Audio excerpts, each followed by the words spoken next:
Assalamualaikum warahmatullahi wabarakatuh. Alhamdulillah, alhamdulillahirabbil alamin, qayyumis samawati wal ardin, rabbil insi wal jinni wal malaikati ajmain. Shallallahu wa sallama wa baraka ala rasulil amin wa ala alihi at-tahirin at-tayyibin wa ashabihi al-ghurril mayamin wa man sarra ala nahjihim wa ittaba'a tariqatahum ila yaumiddin. Para hadirin rahmat Allah Subhanahu wa taala, adik-adik pelajar, mahasiswa Unisirat dan dari yang ikut hadir pada kesempatan malam hari ini, semoga Allah Subhanahu wa taala senantiasa memberikan nikmat-Nya, memberikan rahmat, karunia, inayah dan hidayahnya kepada kita, sehingga senantiasa kita dapat menambah ilmu yang bermanfaat dan juga amalan yang soleh. Allahumma amin. Baik, pada kesempatan malam ini saya diminta oleh pihak Unisirat untuk memandu kajian dan juga diskusi seputar salah satu tema yang cukup hangat, lama menghangat sepanjang sejarah Islam, sejarah umat Islam, dan juga kembali menghangat akhir-akhir ini, yaitu mengenai isu isbat, ta'wil dan tafwid berkenaan dengan sifat-sifat Allah Azza wa Jalla. Jadi apabila kita lihat isu ini ada dua sisi. Yang pertama, kita kena paham apa itu sifat-sifat Allah Azza wa Jalla, pengertiannya, maksudnya, dan bedanya dengan yang lain. Lalu kita perlu tahu kedudukan daripada sikap isbat mengenai sifat-sifat Allah Subhanahu wa taala dan sikap ta'wil ataupun tafwid. Ya, kita kena paham betul benda itu sehingga tidak ada salah di dalam memahami kemudian nanti menilai. Lalu insyaallah kita sedikit masuk mengenai beberapa rincian dan sikap para ulama mengenai perkara ini, para ulama akidah, mungkin dengan sedikit contoh-contoh yang memperjelas perkara itu. Setelah itu nanti kita bisa lanjutkan dengan tanya jawab, diskusi maupun masukan dan mungkin penyampaian dari para hadirin. Baik, untuk membincang masalah ini,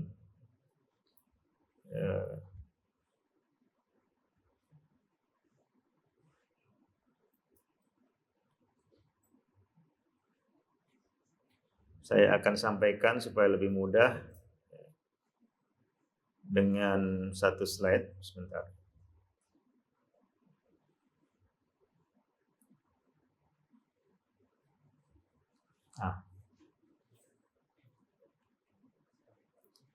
Banyak nanti yang akan saya tampilkan adalah teks-teks dalam bahasa Arab.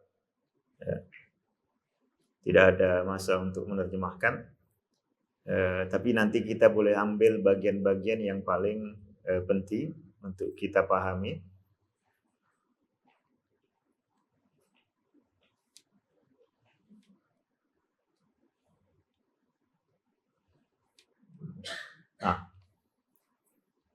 Baik. Yang pertama,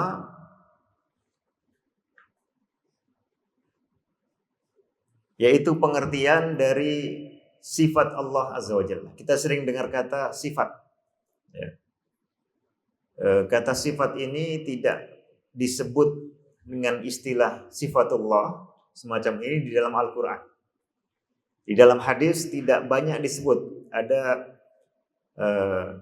satu hadis bahwa Rasulullah pernah diberi laporan, diberi pengaduan mengenai seorang sahabat yang di dalam sholatnya itu lebih sering membaca setelah Al-Fatihah Qul huwallahu ahad atau surat Al-Ikhlas. Lalu Rasulullah membela sahabat itu. Beliau katakan, baginda katakan, fa innahu sifatur rahman. Ini adalah sifat dari Allah Subhanahu wa taala. Nah, sifat dalam bahasa Arab itu maknanya penjelasan. Penjelasan, menerangkan keterangan atau penjelasan mengenai sesuatu. Dan dalam hal ini adalah keterangan atau penjelasan mengenai Allah Azza wa Jalla. Dijelaskan bahwa Allah misalnya eh, Maha berkuasa atas segala sesuatu. Dijelaskan bahwa Allah Subhanahu wa taala Maha melakukan apa yang Dia kehendaki. Dijelaskan bahwa Allah Subhanahu wa taala menciptakan Adam alaihissalam dengan kedua tangannya. Dijelaskan bahwa Allah nanti akan berbicara dengan para hambanya di hari kiamat.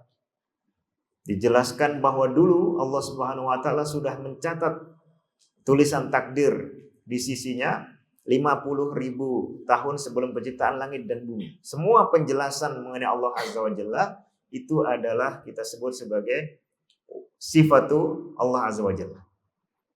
Tapi di dalam tema ini, makna sifat Allah Azza wa Jalla yang disebut dengan sifat Allah Azza wa Jalla atau pengertian dan definisi dari sifat Allah Azza wa Jalla lebih khas lagi. Bukan sekadar penjelasan, tapi penjelasan mengenai sesuatu yang ada pada diri Allah Subhanahu wa taala. Lalu apa yang ada pada diri Allah Subhanahu wa taala itulah yang disebut sebagai sifat Allah Subhanahu wa taala. Nah, oleh sebab itu kalangan sifatiyah yaitu Ahlus Sunnah wal Jamaah dan semua kalangan yang bersetuju dengannya di dalam mensifati Allah Subhanahu wa taala, artinya bahwa Allah itu punya sifat-sifat. Nah, kalangan di dalam akidah yang menetapkan bahwa Allah punya sifat-sifat, terlepas perbezaan di antara mereka di rinciannya, itu disebut sebagai kalangan apa? Sifatiyah. As-sifatiyah dalam ilmu akidah atau ilmu firqah, ilmu milal dan nihal, itu maknanya kelompok yang menetapkan adanya sifat pada diri Allah Subhanahu wa taala. Ini adalah kalangan salafun as-soleh, kemudian kalangan Ahlus Sunnah wal Jamaah secara umum, dan beberapa kalangan mutakallimin yang bersesuaian dengan Ahlus Sunnah wal Jamaah. Itu kalangan sifatiyah. Lawannya adalah kalangan yang disebut mu'attilah atau menafikan sifat-sifat Allah Subhanahu wa taala. Semisal kalangan Jahmiyah dan yang mengikutinya. Ad-Dirariyah, An-Najjariyah, Al-Mu'tazilah dan yang lain-lain. Tapi apabila kita baca buku-buku Mu'tazilah, kita akan temukan mereka pun mengatakan sifat-sifat Allah. Nah, ini jangan sampai bingung. Jadi Mu'tazilah pun menggunakan kata atau istilah terma sifat-sifat Allah. Tapi yang mereka maksud dengan sifat Allah di situ bukan sesuatu yang ada pada diri Allah. Ya, yang mereka maksud adalah predikat atau kata sifat. Di Malaysia disebut kata sifat juga. Ya, misalnya mampu, misalnya apa, baik, itu disebut kata sifat. Ya, itulah yang mereka maksud, adjektiva. Nah, kata sifat ini adalah kosakata di dalam bahasa. Mereka katakan bahasa itu makhluk, kalam atau kosakata itu makhluk, maka mereka sejatinya tidak menetapkan adanya sesuatu pada diri Allah yang berupa ilmu, berupa iradah, berupa qudrah. Tapi mereka katakan Allah itu alim atau qadir. Dan mereka sebut kata alim atau qadir ini sifat. Ya, jadi ada di dalam susunan kalimat ada subjek predikat. Predikat itulah yang mereka maksud dengan sifat. Tapi bukan dengan pengakuan bahwa pada diri Allah betul-betul ada qudrah, betul-betul ada kekuatan, betul-betul ada iradah, betul-betul ada ilmu atau pengetahuan dan seterusnya. Apalagi perbuatan atau fi'il.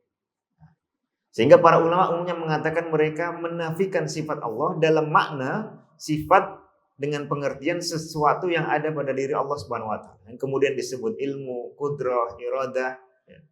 Disebut istiwa, disebut nuzul, disebut yad, disebut wajh, disebut ain dan seterusnya. Baik. Kita ambil beberapa kutipan. Belum tampak.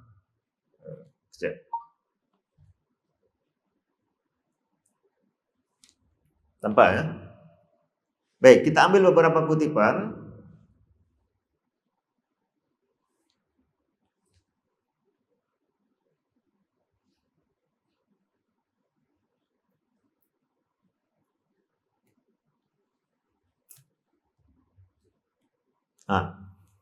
Dari perkataan Imam Malik bin Anas radhiyallahu anhu, diriwayatkan oleh Imam Al-Ajurri di dalam buku Asy-Syari'ah dari murid beliau Ismail bin Abi Uwais. Imam Malik bin Anas mengatakan, Al-Qur'anu kalamullah. Al-Qur'an itu adalah firman Allah. Wa kalamullah minallah. Firman Allah itu dari Allah. Dalam arti dia ada pada diri Allah Subhanahu wa taala dan diucapkan oleh Allah Azza wa Jalla. Lalu apa kata beliau? Wa laisa minallahi syai'un makhluk. Tidak ada sesuatu yang ada pada diri Allah itu sesuatu makhluk. Jadi zat Allah itu adalah sang khalik dengan semua sifat-sifat yang ada pada dirinya. Ini pengertian sifat. Sebab nanti akan dilanjutkan oleh para ulama setelahnya. Misal kita ambil dari Abu Abdullah, Imam Malik itu juga Abu Abdullah, Imam Syafi'i Abu Abdullah, gurunya Imam Malik As-Tsauri juga Abu Abdullah. Kemudian Imam Bukhari juga Abu Abdullah. Nah ini guru dari Imam Bukhari sekaligus murid dan kawan Imam Syafi'i yaitu Abu Abdullah Ahmad ibnu Hanbal rahimahullah. Di dalam As-Sunnah karya Al-Fallal beliau mengatakan fal ilmu minallahi walahu. Nah ini sifat. Sifat itu kita katakan minallah. Tidak perlu kita bahasakan bagian dari diri Allah. Sebab kata bagian ini bisa menimbulkan kesalahpahaman. Cukup kita katakan ia ada pada diri Allah. Maka dikatakan minallah walahu. Dan dipunyai oleh Allah Azza wa Jalla. Wa ilmullahi minhu. Nah, ilmu Allah, pengetahuan Allah itu ada pada diri Allah. Yang kemudian nanti juga sebagiannya diberikan kepada kita melalui Al-Quran. Wal ilmu ghairu makhluk, artinya ilmu Allah itu bukan makhluk. Sebab apa? Kita di sini boleh paham bahwa yang disebut makhluk adalah sesuatu di luar diri Khalik. Sesuatu di luar diri Khalik. Kalau sesuatu itu ada pada diri Khalik, apakah dia berkaitan ada dia berkaitan dengan iradahnya maupun tidak?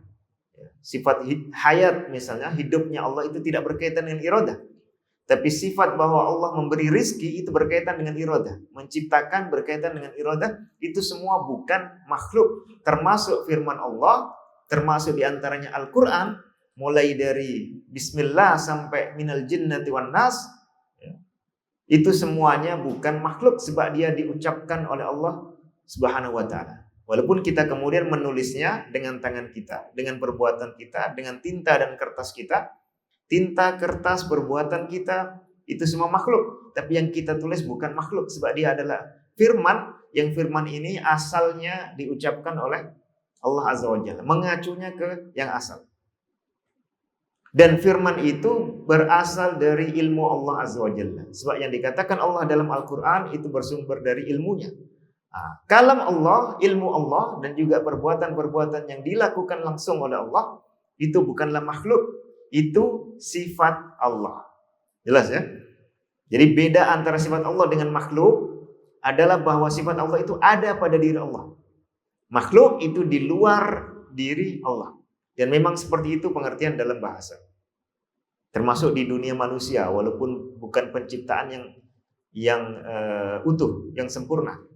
Ketika ada orang membuat kendaraan, buat bicycle atau membuat alat, membuat meja, membuat kursi, maka meja dan kursi itu adalah sesuatu di luar diri dia. Itu boleh dikata dalam bahasa manusia ciptaan dia. Tapi perbuatan dia membuat kursi itu bukan ciptaan dia. Wajah dia, mata dia bukan ciptaan dia, bukan sesuatu di luar diri dia. Kehendak dia, kemauan dia, kemudian pengetahuan dia bukanlah sesuatu di luar dirinya. Itu adalah sifat dia. Akan tetapi sifat-sifat manusia ini semuanya makhluk. Sebab manusia itu sendiri makhluk. Adapun sifat-sifat Allah Azza wa Jalla, sifat dzatiyah maupun fi'liyah, sifat yang terus ada pada diri Allah, yang permanen maupun yang berupa perbuatan, itu bukanlah makhluk. Sebab dia adalah ada pada diri Allah Subhanahu wa ta'ala, tidak terpisahkan dari diri Allah. Lalu beliau mengatakan faman qala innahu makhluqun faqad kafara billah wa za'ama annallaha makhluq. Nah, ini konsekuensinya, ini kelazimannya. Kalau ada seseorang mengatakan firman Allah itu makhluk, sedangkan firman itu ada pada diri Sang Khalik, maknanya dia mengatakan bahwa Sang Khalik itu makhluk. Sebab sifatnya sifat yang makhluk. Di dalam Ushulus Sunnah, kalau tidak salah ini riwayat Abdus dan juga sebagian ada di referensi lain, beliau mengatakan fa inna kalamallahi laisa bibainin minhu wa laisa minhu syai'un makhluk. Sebab firman Allah, kata-kata Allah, laisa bibainin minhu, tidaklah terpisah dari diri Allah Azza wa Jalla, bukan sesuatu di luar diri Allah. Nah, inilah artinya sifat Allah, yaitu sesuatu yang ada tidak terpisah dari diri yang disifati. Wa laisa minhu, dan tidak ada di antara Allah itu, artinya di antara sifat-sifat Allah itu, ya, di antara hal-hal yang ada pada diri Allah itu tidak ada sesuatu yang makhluk. Imam Abdul Aziz Al-Kinani, salah satu murid daripada Imam Asy-Syafi'i, mengatakan dalam buku Al-Haidah wal I'tidar, ini buku menceritakan perdebatan beliau dengan salah satu tokoh Jahmiyah di masa Al-Ma'mun, Daulah Abbasiyah. Di antara argumentasi yang beliau sampaikan, beliau mengatakan li'annal fi'la, sebab perbuatan ini bicara mengenai perbuatan Allah. Li'annal fi'la sifatun lillahi azza wa jalla, adalah sifat Allah azza wa jalla, artinya ada pada diri Allah. Yaqdiru alaihi, bukan alayya, ya, ini salah tulis. Yaqdiru alaihi, Allah mampu melakukan fi'il tersebut. Ya, jadi ada sifat pada diri Allah yang terkait dengan kudrah atau kemampuan Allah, akan dilakukan manakala dikehendaki dan tidak dilakukan manakala tidak menghendaki.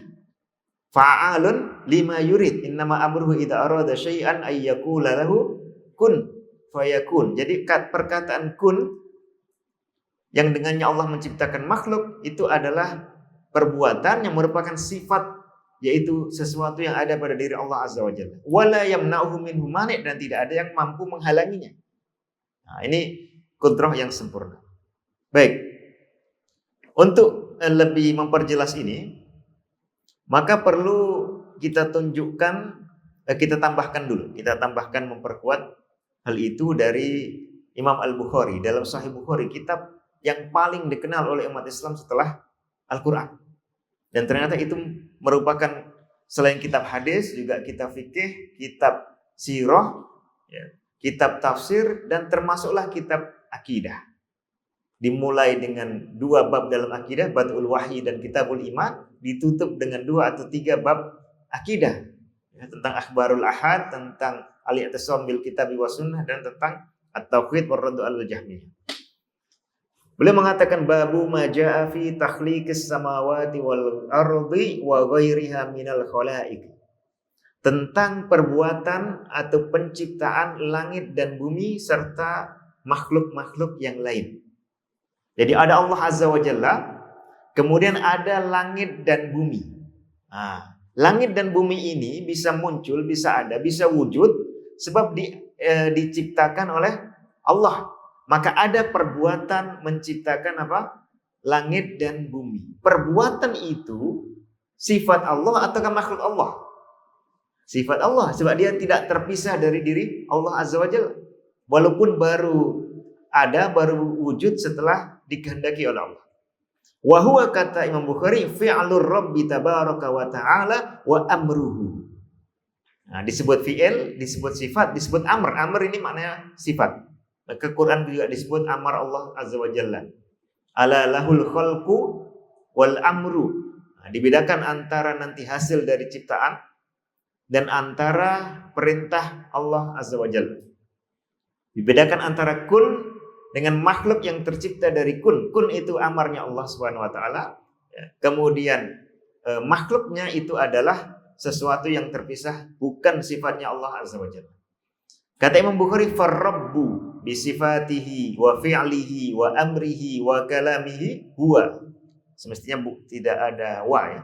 Huwal khaliqul mukawwinu. Nah, Allah Azza wa Jalla, Tuhan yang Maha Kuasa, dengan semua sifatnya, dengan perbuatannya, dengan perkara atau urusannya, dan dengan firman-firmannya, itu adalah sang pencipta yang mengadakan. Al-Mukawwin ghairu makhluk, tidak diciptakan. Zat Allah bukanlah ciptaan, sifat Allah dan perbuatan Allah bukanlah ciptaan. Ini penegasan yang sangat jelas. Wa ma kana bi fi'lihi wa amrihi wa takhliqihi wa takwinihi fahuwa maf'ulun makhluqun mukawwanun. Adapun yang dihasilkan, paham dihasilkan. Yang perbuatan Allah ini berkesan memunculkan atau mewujudkan satu makhluk, ya, satu objek. Objek ini yang dihasilkan dengan perbuatan Allah, dengan perkara Allah, dengan penciptaan oleh Allah, dan dengan pengadaan atau perwujudan oleh Allah, itu adalah maf'ul, makhluk, mukawwan, terpisah dari diri Allah Azza wa Jalla. Nah, sehingga ketika Allah berfirman, maka firman Allah itu bukan makhluk, sebab dia tidak terpisah dari diri Allah Azza wa Jalla. Walaupun makhluknya kemudian memahami, menghafal, menuliskan, tidak mengubah status awal bahwa itu adalah firman Allah. Dalam buku Khalqu Af'alil Ibad, Imam Bukhari mengatakan, wa kullu syai'in siwallahi biqada'ihi fahuwa maf'ul. Ini mempertegas itu, memperjelas itu. Fa takhliqus samawati fi'luhu. Penciptaan, perbuatan mencipta langit dan bumi dan semua makhluk itu adalah perbuatan Allah. Sebab apa? Li'annahu la yumkinu an taquma sama'un bi nafsiha min ghairi fi'lil fa'il. Tidak mungkin langit itu ada terwujud dengan sendirinya tanpa diadakan oleh sang pencipta. Ya. Sementara sang pencipta sudah ada sejak dulu, sudah ada secara azali. Ketika langit baru muncul kemudian, ini maknanya ada perbuatan baru yang dilakukan oleh sang Khaliq. Dan perbuatan itu adalah sifat dari sang Khaliq. Wa innama tunsabus sama'u ilaihi lihali fi'lihi. Langit ini kita sebut sebagai ciptaan Allah atau langitnya Allah adalah sebab Allah melakukan suatu perbuatan yang menyebabkan atau mengakibatkan langit itu ada atau terwujud. Fa fi'luhu min rububiyyatihi. Nah, perbuatan Allah itu adalah bagian. Kita kadang-kadang guna kata bagian karena tidak akan salah paham lagi. Ya. Min littaba'id. Ya. Jadi fafi'luhu, maka perbuatan Allah, atau kita gunakan bahasa yang lebih aman, perbuatan Allah itu ada pada diri Allah. Tidak terlepas dari rububiyah atau ketuhanan Allah Azza wa Jalla. Semua yang ada pada rububiyah Allah itu bukanlah makhluk. Haitsu yaqulu kun fayakunu. Walakin min sifatihi wa huwal mausufu bihi. Nah, diperjelas lagi bahwa fi'il ini adalah sifat dari Allah dan Allah disifati dengan fi'il itu. Satu lagi. Dan di sini nas ketiga ini Imam Bukhari menisbatkan konsep ini kepada para ulama. Nah, so beliau tidak bicara sendiri, ya. Dan beliau saja ini ulama yang luar biasa. Ahlul hadis yang paling terkenal. Apabila disebut ahlul hadis, nama yang pertama muncul Imam Bukhari, dan beliau imam Ahlus Sunnah wal Jamaah dan murid daripada tokoh-tokoh Ahlus Sunnah wal Jamaah, murid dari Imam Ahmad bin Hanbal, murid dari Imam Ishaq bin Rahuyah, murid dari Imam Ali bin al-Madini, murid dari Qutaibah bin Sa'id yang merupakan muridnya Ibnul Mubarak, dan seterusnya. Wa qala ahlul ilmi, kata Imam Bukhari, at-takhliqu fi'lullah. Ya, jelas ya. Menciptakan itu adalah perbuatan Allah. Dan itu bukan makhluk. Sementara wa afa'iluna, perbuatan kita manusia, para hamba, ini makhluk. Jadi kita kena tetapkan bahwa Allah punya perbuatan, menyandang perbuatan, dan makhluk pun punya serta menyandang perbuatan. Bukan disamakan antara perbuatan Allah dengan makhluk. Liqouli ta'ala wa asirru qawlakum aw ijharu bihi innahu alimun bidatis sudur ala ya'lamu man khalaq.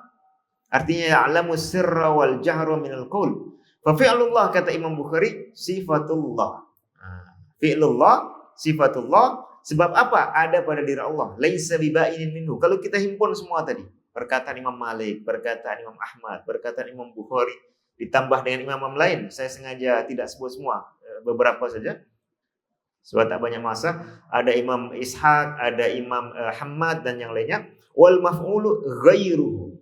Sementara maf'ul, makhluk, itu adalah selain Allah. Nah, yang selain Allah inilah yang tidak kita sebut sifat Allah. Yang selain Allah inilah yang kita sebut sebagai makhluk. Ghairuhu minal khalqi. Al-khalqu di sini maknanya makhluk.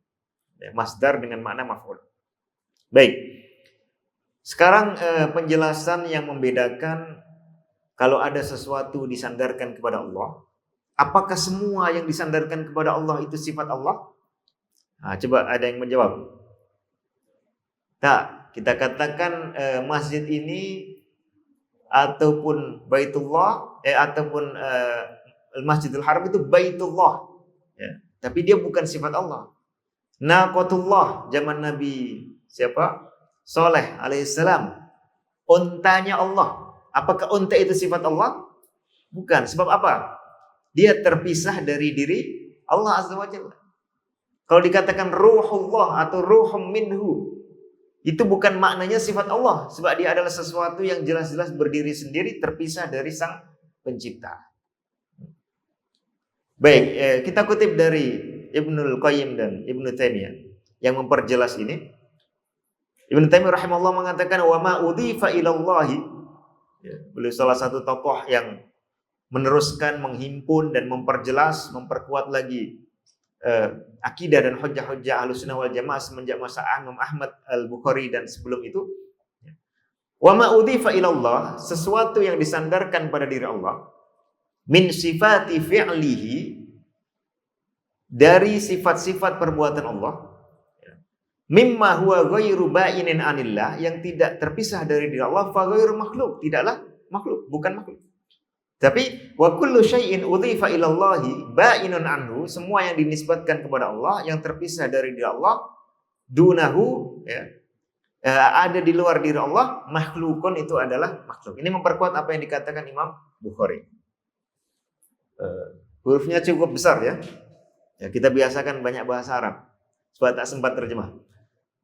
Imam Ibnu Qayyim dalam buku Ar-Ruh mengatakan fayam bagi ayyu'lama, seyogianya diketahui annal mudhafa ilallahi subhanahu naw'an, yang dinisbatkan, disandarkan, disandarkan, bukan diatribusikan. Ada yang diatribusikan, ada yang sekedar disandarkan. Itu naw'an, ada dua. Sifatun la taqumu bi anfusiha, yaitu pertama, kalau dia adalah sifat-sifat. Sifat ini tak mungkin ada dengan sendirinya. Seperti juga disinggung Imam Bukhari. Ya. Dalam yang tadi ada dalam nas yang lebih jelas lagi. Sifat tidak mungkin berdiri sendiri. Tak mungkin ada ilmu yang dia tak ada pada siapa-siapa. Ya. Tak mungkin ada kudrah yang dia tak ada pada siapa-siapa. Tak mungkin ada kudrah sendiri jalan. Atau ada kehendak berjalan sendiri, atau hidup sendiri, atau berbuat sendiri, tak mungkin. Iradah itu ada pada satu pihak yang dia disifati dengan sifat iradah itu. Jadi perkataan Mu'tazilah bahwa sebagian Mu'tazilah atau Jahmiyah yang mengatakan Allah punya kudrah, tapi kudrahnya terpisah dari diri Allah, tetapi tidak ada pada makhluk, ya, berdiri sendiri, ini jelas satu bentuk sophistry, pemikiran yang absurd, ya, tidak masuk akal secara badihi. Kalau yang disandarkan kepada Allah itu tidak berdiri sendiri, semisal al-ilmu wal qudrah wal kalam was sam' wal basar, yaitu semisal pengetahuan, kemampuan ataupun al-quwah, kekuatan, ya. Kemudian perkataan, pendengaran dan penglihatan, fahadhihi idhafatu sifatin ilal mausuf. Ini ketika disebut ilmullah, qudratullah, kalamullah, sam'ullah, basarullah, maknanya itu semua adalah sifat Allah. Fahadhi idhafatu sifatin ilal mausufi biha, yang disifati. Fa'ilmuhu wa kalamuhu wa iradatuhu wa qudratuhu wa hayatuhu, hidupnya Allah, wa sifatun lahu, dan sifat-sifat yang lain yang dipunyai oleh Allah, ghairu makhluqah, bukanlah makhluk, sebab tidak terpisah dari diri Allah. Wa kadzalika, begitu juga wajhuhu, wajah Allah, wa yaduhu, tangan Allah Subhanahu wa ta'ala, itu ada pada diri Allah, tidak terpisah, maka disebut sebagai sifat Allah, ya. Terlepas dia adalah sifat yang boleh dilihat atau tak boleh dilihat, apakah dia makna ataukah sesuatu yang konkret, ya. Sepanjang dia dinisbatkan kepada Allah dan dia tidak berdiri sendiri, dia ada pada diri Allah, maka itu adalah sifat Allah. Wasani, yang kedua, idhafatu a'yanin munfasilatin anhu. Objek-objek yang terpisah dari diri Allah, tetapi disandarkan kepada Allah. Kal bait, ya. Baitullah kita katakan. Wan naqah, naqatullah, unta Allah. Wal abdu, abdullah. Apakah Abdullah itu, hamba itu adalah sifat Allah? Bukan, sebab dia apa? Terpisah dari diri Allah Azza wa Jalla. War rasul, Rasulullah. War ruh, kalau kita katakan ruhullah. Fahadi idhafatu makhlukin ila khaliqihi wa masnu'in ila sani'ihi. Ini penyandaran satu makhluk terhadap khaliknya. Ya, satu ciptaan kepada yang membuat itu. Lakinnaha idhafatun taqtadi takhsisan wa tashrifan yatamayyazu bil mudhafu an ghairihi. Tapi makna dari idhafah ini adalah bahwa dia ada keistimewaan. Disebut rumah Allah, sedangkan semua rumah adalah milik Allah, ciptaan Allah, tapi dia punya keistimewaan. Sebab apa? Ini rumah yang khusus untuk beribadah kepada Allah, bukan untuk tinggal, bukan untuk orang di situ tidur dan hidup sebagai satu tempat tinggalnya, bukan. Ya, tapi khusus untuk beribadah kepada Allah, maka disebut Baitullah. Naqah, unta, semua unta milik Allah. Tapi ini unta yang dicipta secara khusus. Ya. Secara khusus berbeda dari yang lain. Wa in kanatil buyutu kulluha, ya, milkan lahu wa kadzalika naqatullah wan nuk kullaha wan nuku kulluha milkahu wa khalqahu.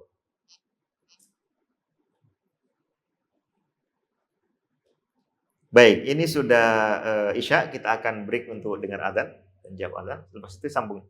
Oke. Baik.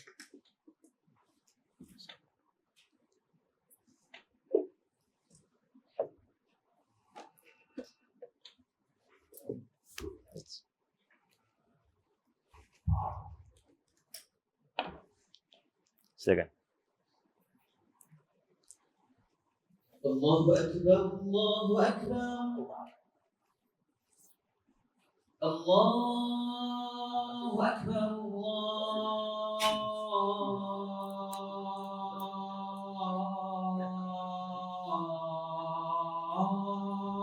Allahu Akbar. Asyhadu an la ilaha illallah.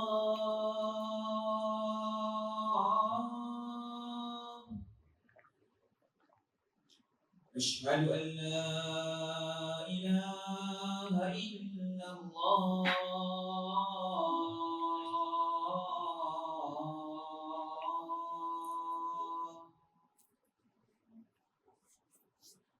أشهد أن محمدا رسول الله.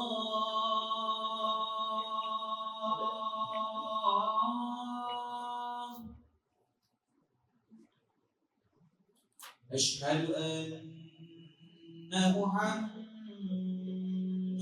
رسول الله.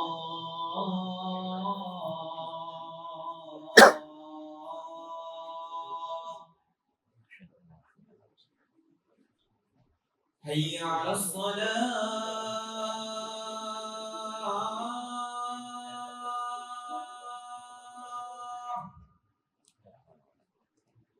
حي على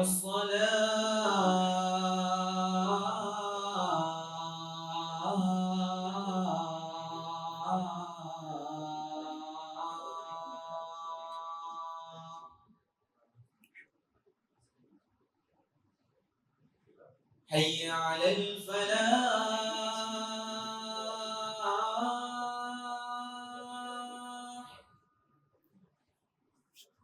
حي على الفلاح.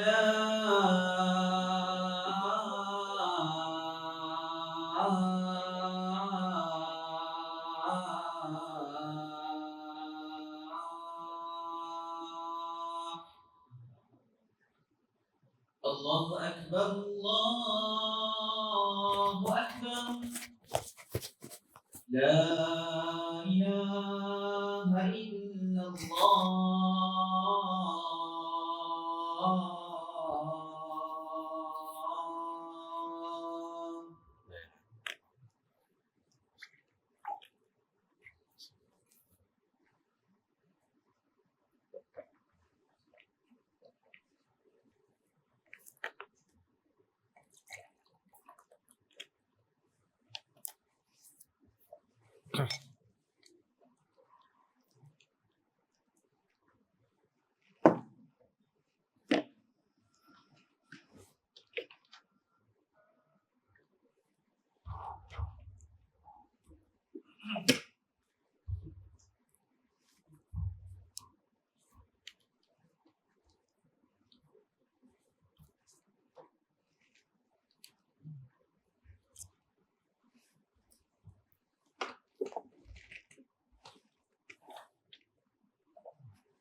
Kita lanjutkan lagi.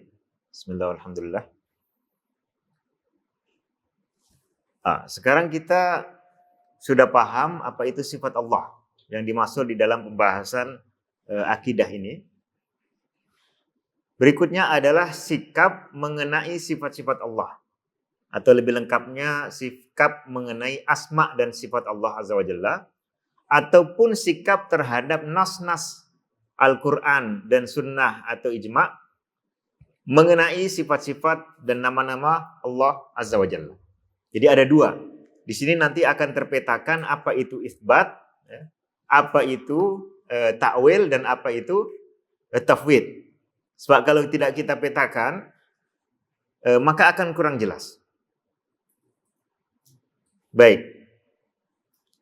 Yang pertama adalah sikap mengenai sifat atau isim Allah Azza wa Jalla. Al-mauqif minal asma'i was sifat, atau al-mauqifu min sifatillahi azza wa jalla, atau al-mauqifu minas sifatil mudhafa ila Allah azza wa jalla. Jadi ini bisa khusus pada sifat-sifat yang memang disebutkan, ditunjukkan oleh Al-Quran dan Sunnah, atau secara umum satu sifat itu kita tetapkan ataukah kita nafikan, atau kita ragukan. Jadi ada tiga sikap saja sebetulnya. Ada sikap saja. Ada tiga sikap saja. Yang pertama adalah al-itsbat. Penetapan. Diakui bahwa itu adalah sifat Allah. Diakui bahwa pada diri Allah ada perkara itu. Entah kudrah, entah iradah, entah fi'il, entah wajah, entah rahmah, entah apa saja. Ya. Ini sikap pertama. Ketika kita bicara mengenai satu sifat berkaitan dengan disandarkan kepada Allah Azza wa Jalla ataukah tidak. Ini yang pertama adalah ditetapkan ataukah tidak ditetapkan. Yang pertama ditetapkan, yang kedua apa? An-nafyu. Dinafikan. Nah, maknanya ditolak. Terlepas nanti penafian dan penetapan ini benar ataukah salah. Contoh penetapan yang benar, Allahu la ilaha illa huwal hayyul qayyum, maka kita menetapkan sifat hayat pada diri Allah Azza wa Jalla. Dan kita menafikan sifat tidur ya dari diri Allah Azza wa Jalla. Ini maknanya penetapan dan penafian, tetapi yang benar.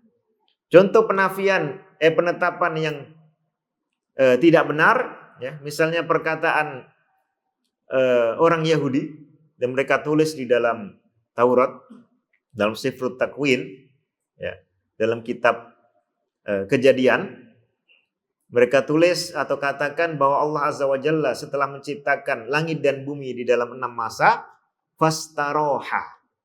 Kemudian apa? Beristirahat. Mereka menetapkan sifat istirahat pada diri Allah, dan itu adalah penetapan yang batil. Juga perkataan mereka diceritakan oleh Al-Quran, mereka mengatakan innallaha faqir. Mereka menetapkan sifat apa? Al-faqr pada diri Allah Azza wa Jalla. Ini contoh penetapan yang keliru atau yang salah. Contoh penafian yang keliru atau yang salah, ya, adalah menafikan perkara-perkara yang sebetulnya tetap pada diri Allah Azza wa Jalla. Misalnya menafikan bahwa Allah itu punya kedermawanan, sentiasa memberikan karunia kepada makhluknya, al-judu wal ihsan. Ini dinafikan sebagiannya oleh kalangan Yahudi. Ya, ketika mengatakan yadullahi maghlulah. Ya. Nah, ini contoh penafian yang keliru. Kemudian selain penetapan, penafian, adakah lagi sikap yang lain? Hah? Ada yang bisa menyebutkan? Apa? Nah, sikap ketiga antara penetapan dengan penafian itu namanya tawakuf. Sikap ragu-ragu. Tidak jelas menetapkan, tidak jelas pula menafikan atau menegasikan. Nah, sikap tawakuf. 3 ini saja. Tak ada sikap yang lain. Ya. Selain isbat itu nafi atau tawakuf. Terhadap semua perkara 3 sikap inilah.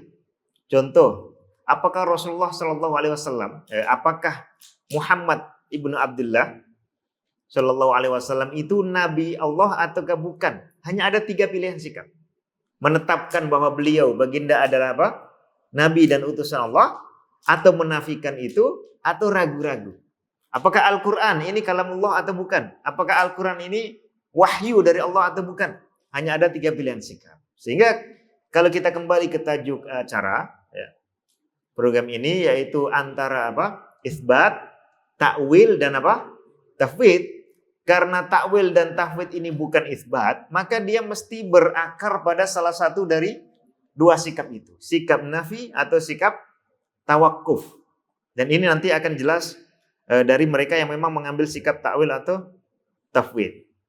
Nah, oleh karena itu ada 2 bagian. Pertama, sikap terhadap sifat itu sendiri. Yang kedua ini adalah al-mauqifu min nususil asma'i was sifat. Sikap terhadap nas yang menyebutkan sifat-sifat ini. Nah, disitulah nanti ada takwil, ada tafwid dan yang lain. Yang pertama sikapnya adalah ahlut taslim wa tabjil.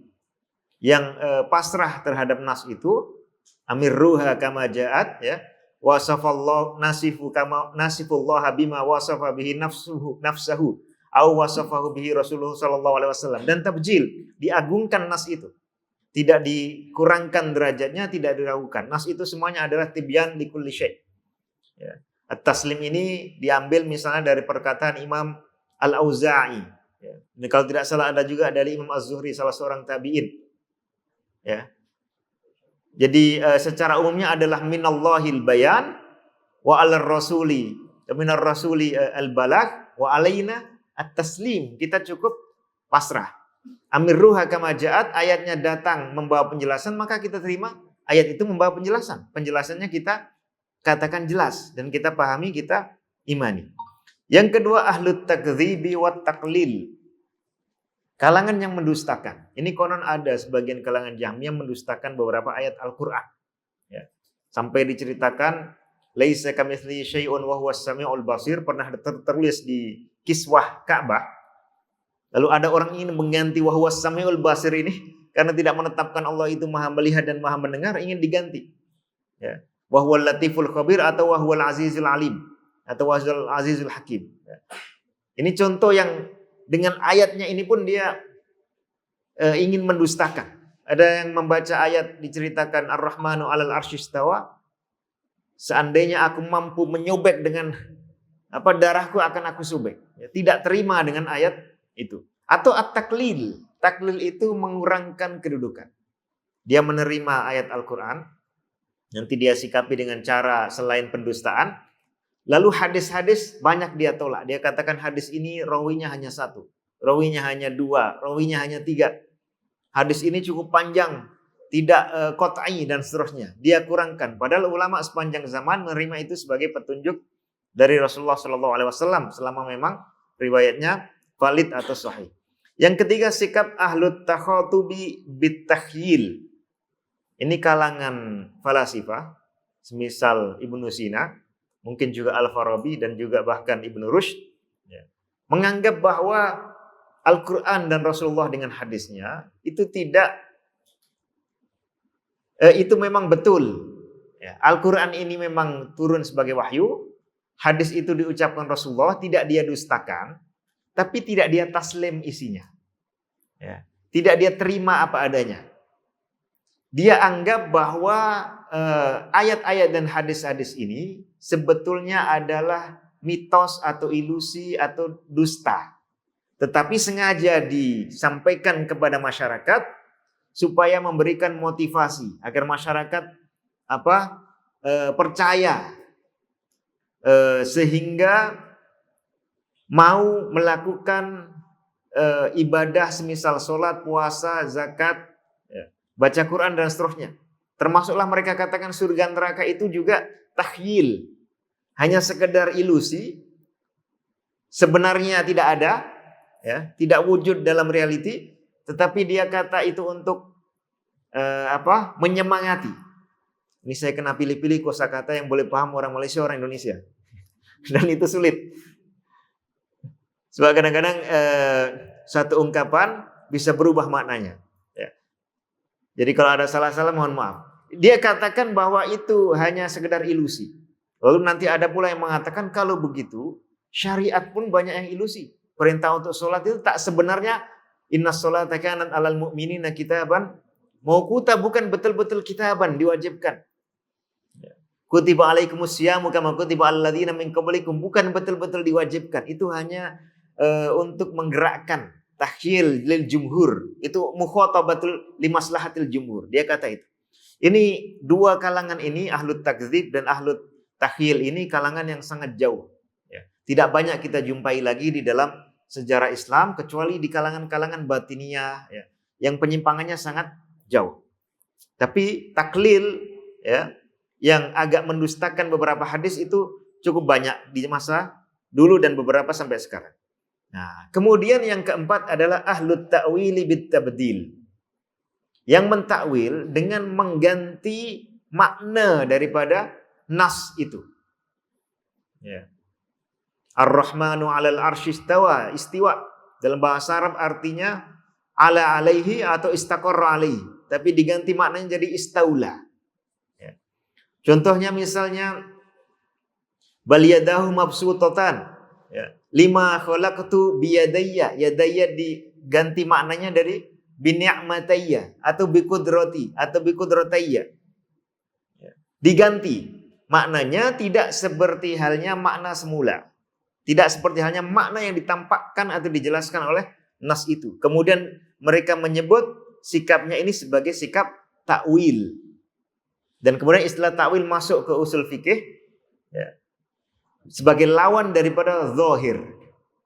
Nah, yaitu makna atau sikap melarikan satu nas. Jadi sikapnya terhadap nas, bukan langsung terhadap sifat. Terhadap nas. Justru dia tidak menetapkan sifat itu. Dia tidak mengisbat, dia menafikan atau tawakuf, makanya dia mencari sikap lain, yaitu yang disebut takwil ini.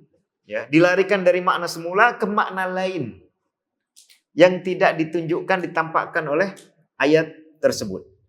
Ya. Nah, ini sikap takwil. Pada asalnya kata takwil itu dalam bahasa Arab dan dalam Al-Quran maknanya bukan begini. Bukan tabdil, ya. Bukan tahrif. Ya. Maknanya itu adalah kewujudan atau perwujudan dari sesuatu. Itu arti takwil. Hal yang dzuruna illa ta'wilahu yauma ya'ti ta'wilu. Apakah mereka menunggu?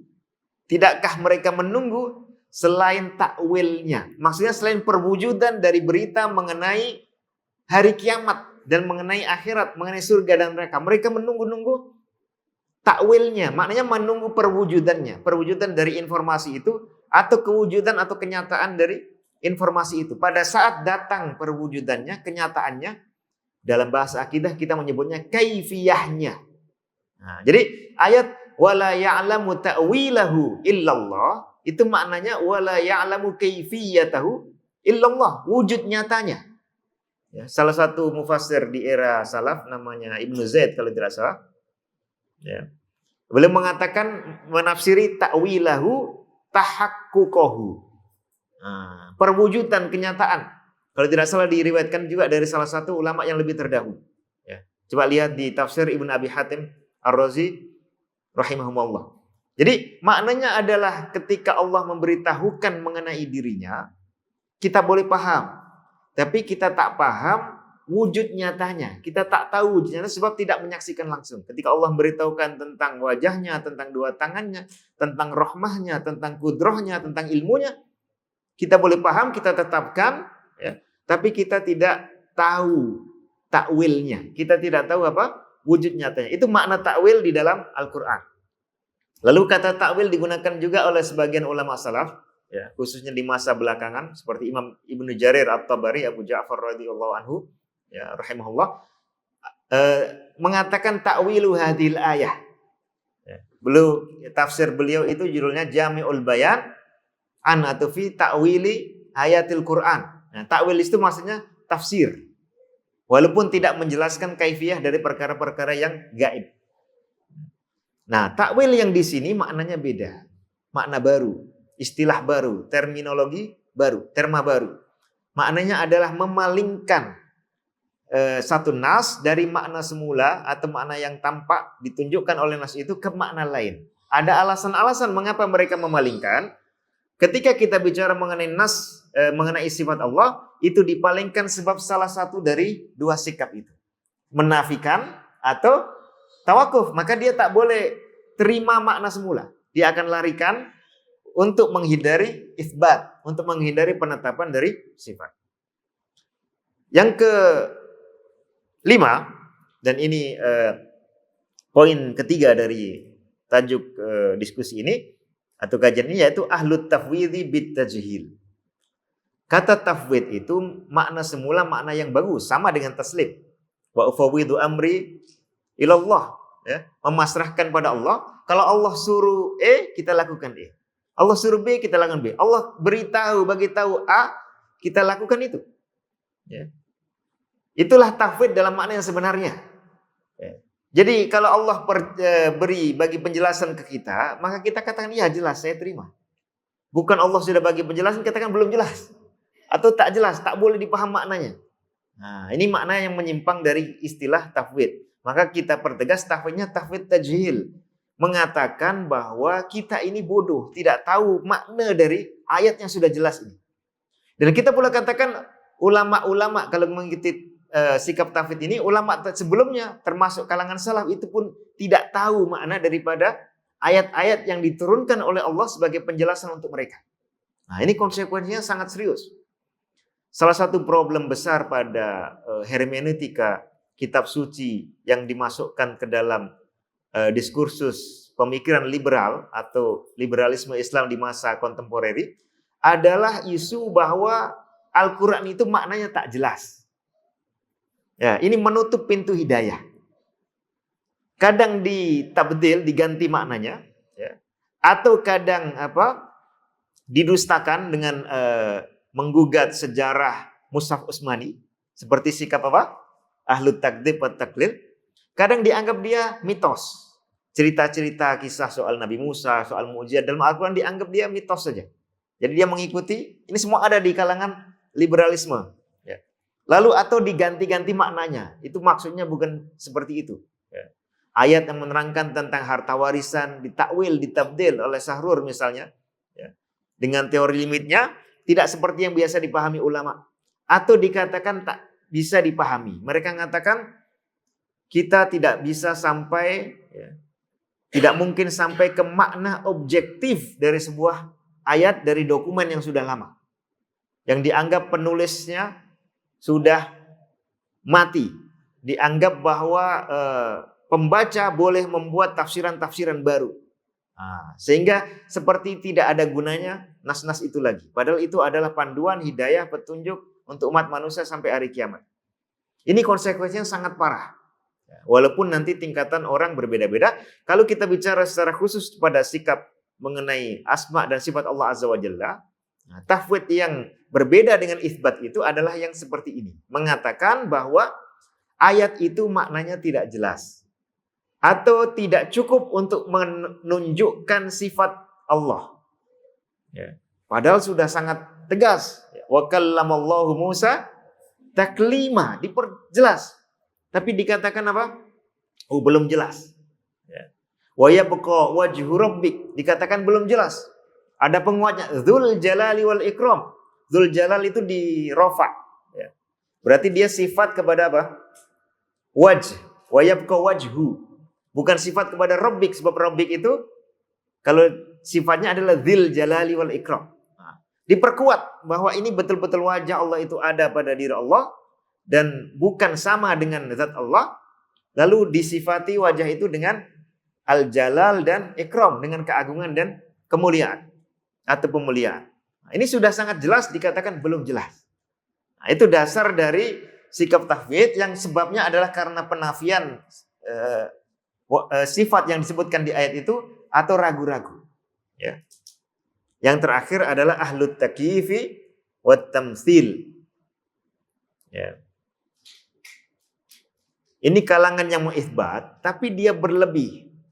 Ya, menambahkan keterangan-keterangan yang tidak ada pada nas. Ya, mengatakan wajah Allah begini, demikian.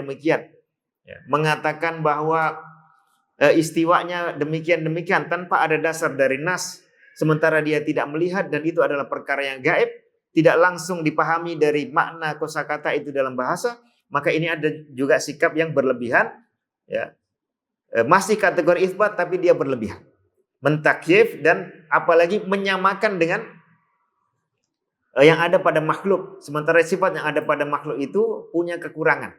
Ya, sifat Allah jauh lebih sempurna. Tangan Allah memang betul-betul tangan, tapi jauh lebih sempurna daripada tangan makhluk.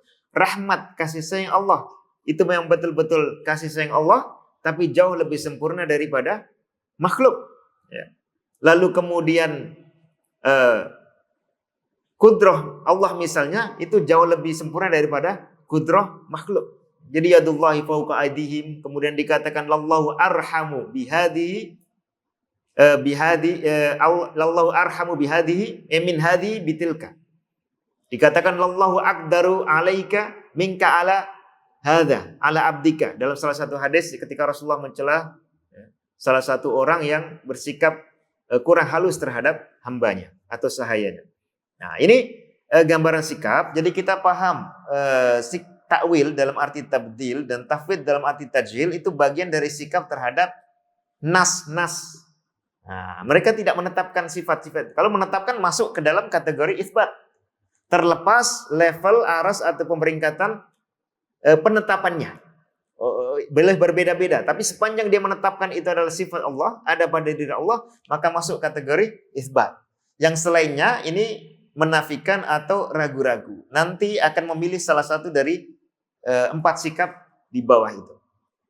Baik, sebelum kita buka tanya jawab, kita ambil beberapa kutipan. Ya, tidak akan saya baca semua, tapi sedikit beberapa kutipan. Ya, ini contoh sikap isbat dan taslim tadi. Imam Ahmad rahimahullah mengatakan seperti diriwayatkan oleh Ibnu Battah dari Al-Marrudi, wa nahnu nu'minu bil ahadithi fi hadza wa nukirruha. Beriman, tidak mungkin kita beriman dengan sesuatu yang tidak kita pahami. Ya. Kalau dalam berkaitan dengan sifat Allah. Walaupun kita tidak tahu bagaimananya. Wa nukirruha, dan kita mengakuinya, mengakui. Wa numirruha kama ja'at, kita lancarkan, kita jalankan, kita imani atau percaya sebagaimana dia datang. Nah, pertanyaannya, nas-nas ini datang dengan makna atau datang tanpa makna? Datang dengan makna, datang sebagai penjelasan atau datang untuk menyesatkan? Datang untuk menjelaskan. Maka kita kama ja'at wahya ja'at bayyinah wahya ja'at bima'aniha, maka kita tetapkan itu semua. Bila kaifa, tanpa membagaimanakan. Wala makna, dan tidak mencari makna baru. Ini makna dengan nakiroh, artinya sesuatu yang baru. Adapun makna yang memang dibawa oleh nas, itu sudah kita nukirruha, nu'minu biha, numirruha. Ya. Nah, dulu biasa ada orang Jahmiyah bertanya, ini lihat penjelasan Imam At-Tirmidzi dan yang lain. Karena mereka tidak mengimani, tidak isbat makna yang semula, dikatakan apa maknanya? Nah, artinya dia mencari tadi, mencari takwil atau makna badil. Ya. Tidak muncul.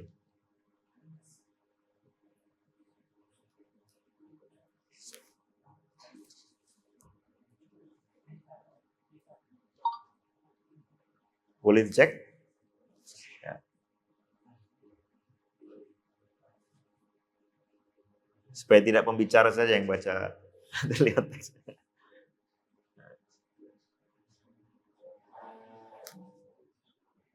Sudah, ya. Nah, makanya beliau jelaskan lagi, wala ma'nan illa ala ma wasafa bihi nafsahu ta'ala. Sebatas makna yang memang dijelaskan Allah. Ya, kalau Allah menjelaskan bahwa tangan Allah ada yang kanan, maka kita imani itu. Kalau Allah menjelaskan ada telapak tangannya, kita imani itu. Sebab ini masuk dalam ala ma wasafa bihi nafsahu, tidak menambah-nambahkan apa yang tidak dijelaskan oleh Allah. Ya. Dan juga tidak memalingkan, ini tadi yang tabdil atau tahrif. Beliau juga mengatakan na'budullaha bisifatihi, kita beribadah kepada Allah, menyembah Allah dengan semua sifatnya, kama wasafa bihi nafsuh, Qad ajmala sifata li nafsihi. Allah sudah membaguskan sifat untuk dirinya. Ya. Ataupun mengglobalkannya tanpa rincian takyif. Wala nata'adda dzalika, kita tidak melampaui itu. Nu'minu bil Qur'ani kullihi, kita percaya Al-Qur'an itu semuanya, muhkamihi wa mutasyabihi, wala nuzilu anhu ta'ala dzikruhu sifatan min sifatihi. Kita tidak menghilangkan salah satu sifat Allah Azza wa Jalla. Berarti diisbat semuanya, tidak dinafikan dan tidak diragukan. Kita tidak hilangkan li syana'atin syanaat. Ya. Hanya gara-gara ada orang yang mencelanya, entah dengan teori dari Yunani, entah dengan teori dari India, ya, atau dengan opini yang lain, atau dengan cibiran dan hinaan. Wala nuzilu ma wasafa bihi nafsahu. Kita tidak hilangkan sifat Allah. Dan beliau menyebutkan beberapa contoh apa? Min kalamin wa nuzulin. Ya. Kalam ini sifat yang jelas. Ya. Wa nuzul juga sifat yang jelas, tapi jelasnya itu ada di dalam hadis-hadis, bukan mesti di dalam ayat Al-Qur'an, dalam hadis. Hadis mutawatir. Wa khuluwihi bi abdihi atau bi abdin, ya bi abdihi mestinya, yaumal qiyamah. Nanti Allah akan bersendirian dengan hambanya, berbicara langsung tanpa ada penerjemah. Ini ada di dalam hadis walaupun tidak mutawatir. Jadi belum menyebutkan sifat yang ada pada ayat Al-Quran, yang ada pada hadis mutawatir maupun hadis sahih yang tidak mutawatir dan seterusnya. Nah, ini contoh sikap itsbat dan taslim tadi. Contoh lain, dalam buku At-Tauhid karya Imam Ibn Khuzaimah, ya, beliau banyak menyebutkan sifat-sifat Allah yang ada di Quran maupun hadis-hadis. Lalu beliau mengatakan, saya akan baca cepat dan saya terangkan singkat ya. Walamma kana al-wajhu fi tilkal ayati marfu'atan allati kanat sifatul wajhi marfu'atan faqala, ini menerangkan yang wa yabqa wajhu rabbika dzul. Dzul itu marfu ya. Paham marfu? Jadi di rafa alamatnya dhammah kalau isim mufrad biasa, kalau termasuk al-asma al-khamsah atau al-asma as-sittah seperti abun, akhun, ya, hamun, famun dan dzu, ya, yang artinya sahib itu menggunakan apa? Wawu, alamat rafa'nya. Dzul jalali wal ikram, bukan wa yabqa wajhu rabbika dzil jalali, bukan begitu. Fatafahamu, maka pahamilah ya dzawil hijjah, wahai pelajar Yunisirat. Nah, dzawil hijjah itu yang punya kecerdasan. Hadzal bayan, penjelasan ini, alladzi huwa mafhumun fi khitabil Arab, yang ini mafhum, bisa dipahami. Senang nak paham dari bahasa Arab, dalam wacana orang Arab. Wala taghalatu, artinya taghalatu fatatruku sawa as-sabil. Sawa as-sabil ini tadi, ya. Tariqatu at-taslim wa tabjil, itu tariqatu sawa as-sabil seperti disebut Ibnu Qayyim. Wa fi hatainil ayataini dalalatun anna wajhallahi sifatun min sifatillah. Nah, ini adalah sifat Allah, bukan zat Allah itu sendiri. Seperti kata sebagian Mu'tazilah, sifatul zat la anna wajhallahi huwa Allah. Ya. Wala anna wajhahu ghairuhu. Nah, tidak boleh dinafikan atau diragukan kemudian dilarikan dengan makna yang lain. Ya, dilarikan ke makna zat atau makna makhluk. Kama za'amatil mu'attilatul jahmiyah. Ini sudah diperingatkan oleh Ibnu Khuzaimah. Beliau Imamul A'imah, salah satu murid Imam Al-Bukhari. Bahkan Imam Bukhari pernah meriwayatkan hadis dari beliau. Imam yang sangat besar. Salah satu tokoh Ahlus Sunnah wal Jamaah di masa itu dan masa-masa setelahnya. Li'anna wajhallahi law kana Allaha la quri'a wa yabqa wajhu rabbika dzil jalali wal ikram. Ya, akan dijerkan. Mana tadi? Fama liman la yafhamu hadzal qadra minal arabiyyati.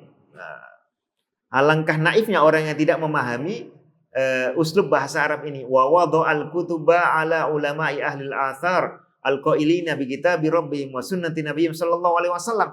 Kemudian menulis buku mencela ulama ahlul athar atau ahlus sunnah. Wa za'amatil jahmiyatu alaihim la'ainullahi anna ahlus sunnati wa muttabi'il athar al-qailina bi kitabi rabbihim wa sunnati nabiyyihim sallallahu alaihi wasallam wal musbitina Ahlussunnah ini yang menetapkan lillahi azza wa jalla min sifati, mengisbat sifat-sifat Allah sesuai ma wasafallahu bihi nafsahu fi muhkami tanzili al-musbati bainad daffataini, ya, dalam Al-Qur'an, wa ala lisan nabiyil Mustafa sallallahu alaihi wasallam binaqlil adli anil adli mausulan ilaihi. Ahlus sunnah yang menetapkan sifat Allah dengan Al-Quran dan hadis ini disebut oleh kalangan Jahmiyah sebagai apa? Musyabbihah. Nah, ini musyabbihata. Ini julukan sudah lama. Tuduhan dakwaan yang bukan baru. Sudah ada salaf yang menuduh, kalangan yang menuduh ini yaitu kalangan Jahmiyah. Dan salaf yang dituduh ini adalah Ahlussunnah wal Jamaah di masa terdahulu. Jahlan minhum, karena mereka bodoh atau tidak tahu, tidak mengerti bi kitabi rabbina wa sunnati nabiyyina sallallahu alaihi wasallam, Al-Qur'an dan sunnah, wa qillati ma'rifatihim bil lughatil arab, karena mereka sangat dangkal pemahamannya tentang bahasa Arab. Alladzina bi lughatihim khutibna.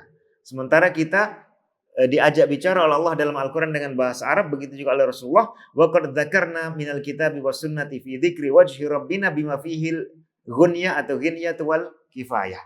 Dan kami sudah jelaskan dalil-dalilnya. Ini salah satu contoh sikap itsbat dan taslim apa adanya. Ya. Salah satu ungkapan yang sering dikutip dari Imam At-Tabari, walaupun nanti biasa ada perbedaan dalam rincian itsbatnya. Beliau mengatakan fanusbitu, maka kita mengisbat, menetapkan kulla hadhil ma'ani, semua makna-makna itu, allati dzakarnaha annaha ja'at, yaitu sifat-sifat tadi, annaha ja'at bil akhbar wal kitab wat tanzil, yang diberitahukan oleh Al-Qur'an dan Sunnah, ala ma yu'qalu min haqiqatil itsbat. Di itsbat ditetapkan bukan hanya lafal ayat atau hadisnya, tapi sesuai dengan maknanya pula. Ya. Ala ma yuqalu seperti ditetapkan sesuai dengan apa yang boleh dipahami dari hakikatul itsbat. Ya. Dari itsbat yang hakiki terhadap apa yang ditunjukkan oleh nas-nas itu. Wa nanfi anhu tashbih, dan kita nafikan keserupaannya dengan selain Allah azza wa jalla. Nah, satu lagi.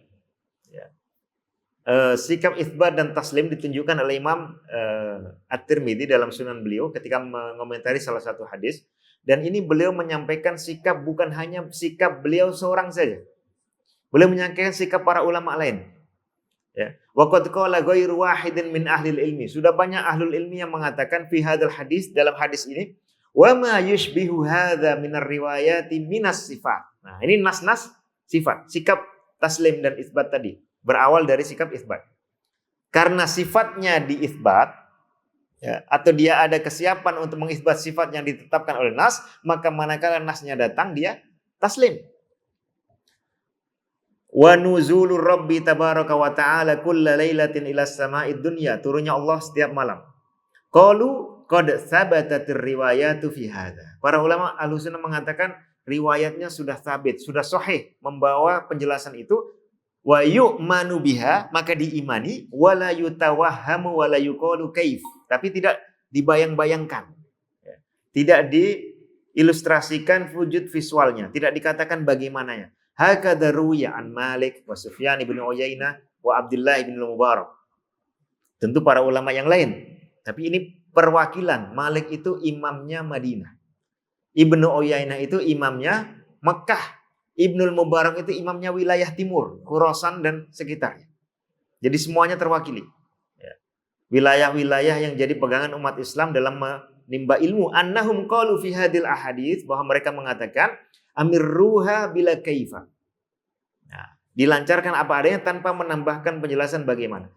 Ya, modalitasnya. Hakadha qaulu ahli ilmi min ahli sunnati wal jamaah. Ini penegasan Imam At-Tirmidzi, murid daripada Imam siapa? Al-Bukhari. Al-Bukhari murid daripada Imam Ahmad. Imam Ahmad murid daripada banyak ulama, ya, termasuk Ibnu Uyainah ini, dan juga murid Imam Asy-Syafi'i. Dan seterusnya ke atas. Amal Jahmiyah, adapun kalangan Jahmiyah, fa'angkarat hadir riwayat. Ini sikap yang menafikan. Atau semi Jahmiyah, setengah Jahmiyah yang ragu-ragu. Nah, nanti akan mengambil salah satu dari empat sikap tadi. Mendustakan, ya, ataupun menganggapnya ilusi, ataupun mengganti maknanya, ataupun mengosongkan maknanya, mengosongkan kejelasan maknanya. Fa ankarat hadhihi riwayat wa qalu hadza tashbih. Nah, ini dikatakan ini ayat-ayat ini atau hadis-hadis ini mengandung tasbih sehingga perlu diubah. Nah, padahal dalam Al-Qur'an pun ada wa qad dzakarallahu azza wa jalla fi ghairi mawdhi'in. Di lebih dari banyak tempat fi min kitabihi di Al-Qur'an al-yada was-sam'a wal basar. Ya. Fa ta'awwalatil jahmiyatu hadhil ayat. Muncul kata ta'awwalat. Ya. Tapi sebetulnya ta'awwalat ala ghairi ta'wilihi. Fassarat ala ghairi ma fassara ahlul ilmi wa qalu innallaha lam yakhluq adama biyadihi. Nah, sebetulnya penafian. Dia mengingkari kenyataan realiti bahwa Allah menciptakan Nabi Adam dengan kedua tangannya, dengan tangannya. Maka ada ayat yang menunjukkan, memberitahukan itu, dia akan ganti maknanya. Wa qalu inna makna. Nah, ini makna. Maksudnya makna itu maksudnya adalah takwil atau tahrif, dialingkan ke pengertian yang lain. Makna liyadi hahuna al-quwwah, ya, atau al-qudrah.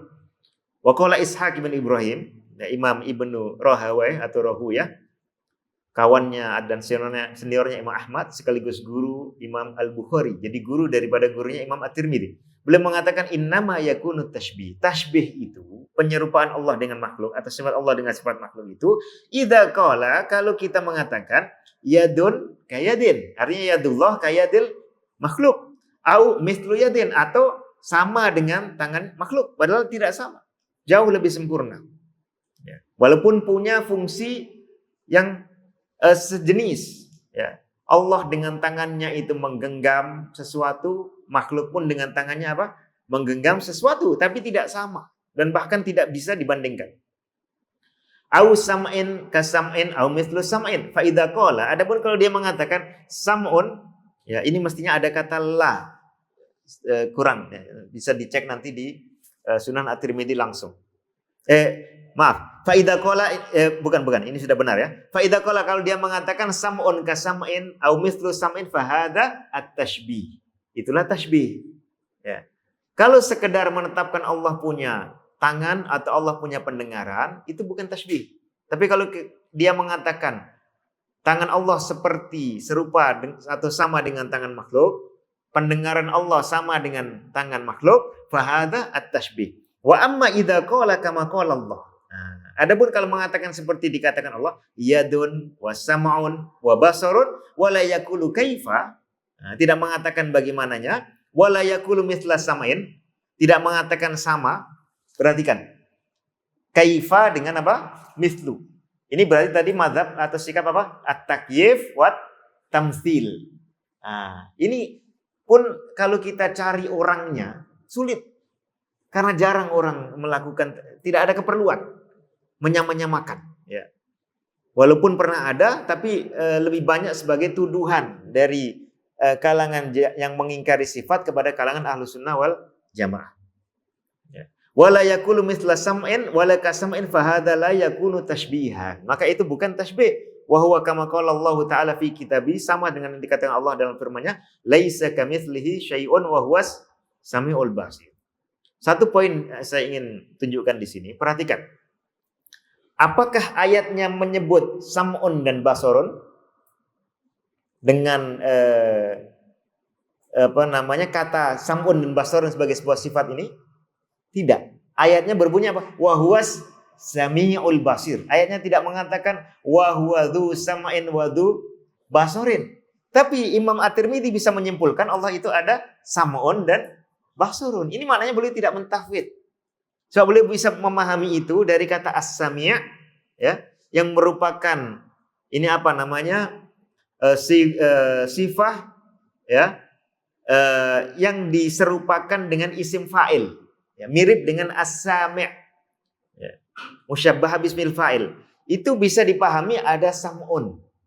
Jadi as-sami' dzu sam'in. Ya. Bahkan sam'in wasi'a sam'uhul aswat, kata Sayyidah Aisyah, pendengaran Allah itu meliputi segala sesuatu. Wa huwa bikulli syai'in, dan Allah itu bima ta'maluna basir. Ya. Artinya Imam At-Tirmidzi memahami ayat ini, ya, dan menganggap bahwa dalalahnya atau kesimpulan atau penunjukan bahwa ayat ini menunjukkan Allah punya sama dan basar itu kama qala Allah. Memang seperti itulah. Jadi al-imrar kama ja'at bukan berarti tidak dipahami makna. Justru ayat itu diterima, dipahami maknanya, tetapi tidak ditambah-tambah dengan takyif dan apalagi tamtsil. Nah, itu poin terakhir. Tapi sebelum saya buka diskusi, saya ingin tambahkan sedikit ini ya, pas sampai pukul 9. Contoh pemberian atau rincian dari isbat ya, maupun yang tidak isbat. Saya akan ambil dari kalangan yang berbeda, bukan dari kalangan ahlul hadis. Ya. Contoh Al-Amidi dalam Afkarul Afkar, salah satu tokoh otoritatif dalam mazhab Asy'ari belakangan, ya, pertengahan maupun belakangan. Beliau mengatakan hal lil bari ta'ala sifatun zaidatun ala ma aslafnahu minas sifati amla. Setelah menjelaskan 7 sifat, ya, ma'ani yang ditetapkan, sifat subutiyah ditetapkan oleh Asy'ariyah. Dan penetapan sifat itu secara umumnya juga menjadi kesepakatan Ahlussunnah wal Jamaah, ya, iradah, qudrah, ilmu, kemudian hayat, ya, lalu ditambah lagi dengan sama, basar dan kalam. Nah, kemudian ada pertanyaan, apakah ada sifat yang lain di luar atau sebagai tambahan daripada 7 sifat itu? Qad ikhtulifa fi dzalik. Kata Al-Amidi, ada perbedaan pendapat, termasuk di dalam Asy'ariyah sendiri ada perbedaan, perselisihan dan percanggahan pendapat mengenai ini. Fa dhahaba ba'du ashabina, sebagian Asy'ariyah berpendirian ila annahu la yajuzu ittisafuhu bi sifatin zaidatin ala ma athbatnahu. Nah, mereka melarang, tak boleh dan tak mungkin Allah punya sifat lain selain yang 7 itu. Ya, sifat subutiyah. Muhtajjan ala dzalika bi anna ad-dalil alladhi dalla 'alaiha lam yadulla 'ala ghairiha wa ma lam yadulla 'alaihi ad-dalil fala sabila ila tajwizi. Kata dia, sebab tidak ada dalilnya selain dari sifat 7 tadi. Kalau kita buka Al-Qur'an ayat pertama apa? Dalam mushaf. Bismillahirrahmanirrahim. Ada dalil sifat rahmah. Dan itu di luar 7 tadi. Baru ayat pertama sudah ada dalilnya. Tapi dikatakan tidak ada dalil. Sebab tadi dianggap tidak cukup meyakinkan. Atau bisa ada ihtimalat. Ya, ada makna-makna yang lain. Tidak pasti dan seterusnya. Nah, yang penting ada di kalangan Asy'ariyah yang menolak sifat di luar sifat 7. Dikatakan tidak mungkin lebih dari itu. Wa min a'immatina. Yang pertama ba'du ashabina saja. Yang kedua ini apa? Min a'immatina, dari para imam Asy'ariyah. Man zada ala hadha. Ada yang menambah lebih daripada 7 tadi. Wa athbata lahu sifatin zaidatin ala dzalika. Menambahkan lagi wa jazama biha, dan menambahkannya dengan keyakinan. Kal baqa, seperti sifat apa? Baqa. Bukan hanya bakin binafsi tapi bakin bi baqain. Wal qadam, dan kaki Allah. Wal wajha, dan wajah Allah, wal ainain, dan 2 mata Allah, wal yadain, dan 2 tangan Allah. Berarti ada tidak dari Asy'ariyah yang mengisbat sifat-sifat ini? Ada, bahkan min a'im matina, bukan hanya min ashabina. Ya. Kata orang Indonesia, bukan kaleng-kaleng. Bukan kaleng-kaleng, ini kalangan flying colors, ya, kalangan tinggi. Wa minal hasyawiyah, nah, baru menyindir yang lain-lain. Karena sudah bukan kalangan Asy'ariyah lagi, disebut apa? Hasyawiyah. Man zada ala dzalika. Ada yang menambah lagi selain a'immatina, ya, menambahnya tidak banyak. Lalu ada lagi kalangan yang disebut hasyawiyah, ya, kalangan pinggiran. Ini celaan kalangan mutakalimin seperti ini. Man zada ala dzalika wa athbata lahu nuron wa jamban wa saqan wa qadaman. Ya. Yang atas ini berarti bukan qadam, maaf. Ini al-qidam. Ya, qadimun bi qidam. Kalau qadam ini diingkari dan memang tidak ada di dalam Asy'ariyah. Wastiwaan 'alal 'arsy. Istiwa di atas arsy itu dianggap sebagai tambahan dari hasyawiyah. Padahal itu kesepakatan Ahlussunnah wal Jamaah sejak era salaf. Wa nuzulan ila sama'id dunya. Tadi ada tidak di Imam At-Tirmidzi? Dinisbatkan ke ulama Ahlussunnah sifat nuzul. Ada jelas, tapi dianggap ini hasyawiyah. Maka tidak heran kalau kemudian dituduh sebagai musyabbihah. Ya.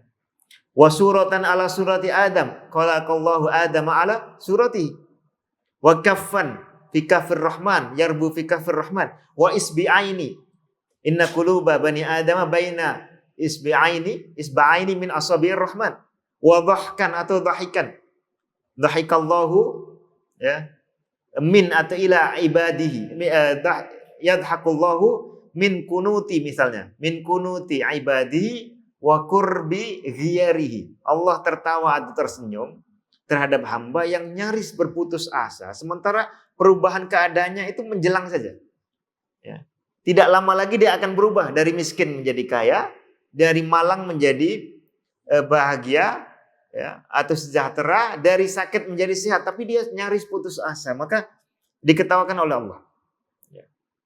Padahal Allah akan memberikan kebaikan kepada dirinya. Wa karoman ila ghairi dzalika wa tamassaku fi dzalika bi dhawahira minal kitabi was sunnah. Disebut hanya zawahir, tidak qat'iyat. Wa adillatin la yutamassaku biha fi hadzal bab.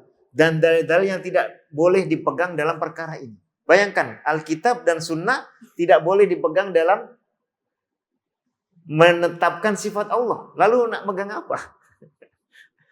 Itu sudah paling akurat. Ya. Saya perkuat lagi dengan Ar-Razi. Ar-Razi ini lebih senior daripada Al-Amidi. Kadang ada percanggahan di antara mereka berdua. Tapi mereka berdua ini tokoh besar dalam Asy'ariyah. Ketika bercerita tentang mazhab para pendahulunya, tidak boleh didustakan. Ya. Apalagi bila memang sesuai. Dan ditetapkan oleh di luar Asy'ariyah. Mas'alah al-zahiriyuna minal mutakallimin za'amu annahu la sifata lillahi ta'ala wara as-sab'i aw ats-tsamani. Sama. Mereka mengatakan kalangan mutakallimin yang zahiri ini, ya. Di kitab lain kalau tidak ada di kitab Nihayatul Uqul, Ar-Razi mengatakan dari Asy'ariyah sendiri pun ya, banyak kalangan yang menafikan sifat Allah lebih daripada 7 atau 8. Nah, dengan argumentasi yang mirip. Ya, dan kita bahas lagi ini. Yang penting adalah yang berikutnya ini. Wa athbata Abul Hasanil Asy'ari. Tadi Al-Amidi menyebut min aim matina, sekarang disebut nama. Wa asbata Abul Hasan Al-Asy'ari al-yada. Tangan Allah sifatan wara al-qudrati. Bukan kudrah, yad itu adalah sifat tersendiri. Wal wajha sifatan wara al-wujud. Ya. Wajah Allah itu bukan wujud atau zat Allah itu sendiri. Wa asbatal istiwa'a sifatan ukhra, menetapkan istiwa. Kemudian di antara imam yang lain, wa asbata Abu Ishaq al-Isfirayini sifatan tujibul istighna'a 'anil makan. Nah, ini tidak kita bahas. Wa asbatal qadhi. Al-Qadhi ini siapa? Abu Bakar Ibnu Thayyib Al-Baqillani Al-Maliki. Sifatin salasa ukhra. Al-Baqillani menetapkan 3 sifat lagi. Walaupun bukan dari nas, ya, ataupun sebagian dari nas, ataupun hanya dari akal saja. Wahya idraku syammi wa dhauqi wal lamsi. Indra atau pencerapan terhadap bau atau aroma, dan terhadap rasa, dan terhadap rabaan. Wa asbata Abdullah ibnu Sa'id, ini namanya Ibnu Kullab. Ya, namanya Abdullah bin Sa'id, itu dikenal dengan Ibnu Kullab, merupakan senior atau pendahulu Asy'ariyah. Makanya disebut tadi oleh Al-Amidi ba'du a'immatina atau min a'immatina, ya. Menetapkan apa? Al-qidam, sifatan wara al-baqa. Wa asbata musbitul hal al-alimiyah amron wara al-ilmi, dan seterusnya. Ya, saya tidak baca lengkap. Langsung ke paragraf berikutnya. Wal insaf, kata Ar-Razi, annahu la dalalata ala thubuti hadhihi sifat. Padahal sudah jelas ayat-ayat Quran dan perkataan ulama salaf dikatakan sememangnya tidak ada dalalah yang menunjukkan sifat-sifat itu. Wala ala nafiha. Nah, ini sikap yang ketiga tadi, ya. Tidak isbat, tidak nafi, lalu lantas apa? Fayajibu at-tawakkuf. Ini sikap ketiga. Sikap tawakuf ini nanti boleh melahirkan takwil, boleh melahirkan tafwid. Begitu juga sifat nafi. Wahtaj zaman hasara sifati fis sab'i, ya, kalangan mutakalimin yang membatasi sifat 7 berdalil dengan ini dan itu. Oke. Ini banyak isu, tapi saya akan bawa poin terakhir. untuk memperjelas apa tafwid. Dan kita boleh ukur ulama ini mentafwid atau tidak dengan istilah yang populer ini. Ar-Razi menyebutnya madhab salaf tafwid itu, walaupun tidak valid dan akan jelas tidak validnya dari rincian ini. Ini dalam kitab Ta'sis Taqdis ya, yang di-counter dengan sangat jelas oleh Ibnu Taimiyah dalam Bayan Talbisil Jahmiyah atau Naqdut Ta'sis. Ada 4 rukun madhab tafwid. Al-Ghazali dalam Iljamul Awam menambahkan kalau tidak salah 7 ya, atau 8. Tapi intinya 4 ini. Yang pertama, annahu la yajuzu tabdilu lafdhin minal alfadhil mutasyabihah bi lafdhin akhar ghair mutasyabih, sawa'un kana bil arabiyyah aw bil farisiyah. Jadi tidak boleh diganti dengan sinonim ataupun terjemahan. Bismillahirrahmanirrahim tak boleh dia kata dengan nama Allah yang Maha Pengasih lagi Maha Penyayang. Itu sudah mengganti Ar-Rahman diganti Pengasih. Tidak boleh pula dalam bahasa Arab Alhamdulillah Bismillahirrahmanirrahim dikatakan Bismillahi ya Dzi ar-rahmatil wasi'ah warrahim Dzi ar-rahmatil wasilah. Tak boleh diganti. Ar-Rahmah tidak boleh diganti dengan Ar-Ra'fah walaupun Allah bernama Ar-Ra'uf. Nah, tidak boleh diganti rahmah jadi ra'fah dan seterusnya, apalagi dengan bahasa yang lain. Itu syarat pertama tafwid. Kalau ada ulama menafsiri ayat atau menerjemahkan ayat tentang sifat, maknanya dia bukan tafwid. Dia paham sehingga dia terjemahkan atau berikan sinonimnya. Nah, ini yang pertama. Yang kedua, kita lanjut agar lebih cepat. Annahu yajibul ihtiraz anit tasrif. Tidak boleh derivasi. Paham ya? Di istiqaq. Fa idza warada qauluna istawa ar-rahmanu 'alal arsy istawa. Istawa ini fi'il apa isim? Hah? Istawa. Fi'il apa isim? Fi'il. Nah, sudah ngantuk. Fi'il madhi atau mudhari'? Madhi. Fala yang bagi an naqul innahu mustawin. Nah, tak boleh diganti apa? Allah beristiwa. Tidak boleh diganti Allah mustawin. Padahal secara bahasa sama. Ya, kalau dia istawa, maknanya dia mustawin. Ya. Di semua bahasa begitu. Dari fi'il boleh diambil isim fa'il. Nama fahuwa na'imun, jalasa fahuwa jalisun, qama fahuwa qa'imun. Ya kan? Tapi karena madzhabnya tafwid, ya, mengandung tajhil tadi, maka istawa ditetapkan istawa, dikekalkan istawa, tak boleh ubah jadi mustawin. Tak boleh juga dikata al-istiwa masdarnya. Itsbatul istiwa lillah, tak boleh. Walaupun tidak dia terjemahkan, dia ganti istawa menjadi istiwa, tidak boleh. Ya, dengan mustawin. Dan seterusnya, al-far'us salis, rukun yang ketiga, la yajuzu jam'il alfadhil mutasyabihah. Lafaz-lafaz yang dikata mutasyabih, sebab dia menunjukkan sifat-sifat yang diingkari, dinafikan atau diragukan oleh kalangan ini, disebut mutasyabih, ini tidak boleh dihimpun. Nah, ya. Jadi wa yabqa wajhu rabbika dzul jalali wal ikram tidak boleh dihimpun dengan bal yadahu mabsutatan, kemudian dihimpun. Sementara kalau kita lihat Sahih Bukhari, itu boleh menghimpun ayat-ayat itu dalam bab-bab kitab tauhid, dihimpun jadi satu keserangkaian. Bahkan diberi dalil dengan hadis. Tapi karena tafwid, maka tidak boleh. Dia dikekalkan pada posisinya di dalam ayat itu. Ya, tidak digabung dengan ayat yang lain. Jadi ayat Ar-Rahmanu 'alal arsy istawa tidak digabung dengan amman ya ayat-ayat yang lain menunjukkan Allah di atas langit atau di atas alam.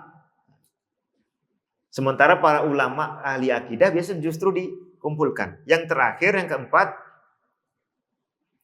kama la yajuzul jam'u baina mutafarriqihi, ya. Fakadzalika la yajuzul farqu baina mujtama'ihi. Tidak boleh diambil dari konteksnya. Konteks ujaran ayat itu. Wa huwal qahiru fawqa ibadihi, kata Ar-Razi, firman Allah ini la yadullu ala jawazi ayyuqal innahu ta'ala fawq. Padahal ada kata-kata apa? Fawqa ibadihi. Jadi harus al-qahiru fawqa ibadihi. Padahal banyak dalil lain menyebutkan Allah wallahu fauqa dzalik. Ya, di hadis dan yang lain. Ya, kebenaran para ulama itu satu persatunya tidak masuk, sehingga boleh jadi ada salah. Tapi kita pun akan tahu kebenaran itu dari ulama lain yang biasanya lebih apa?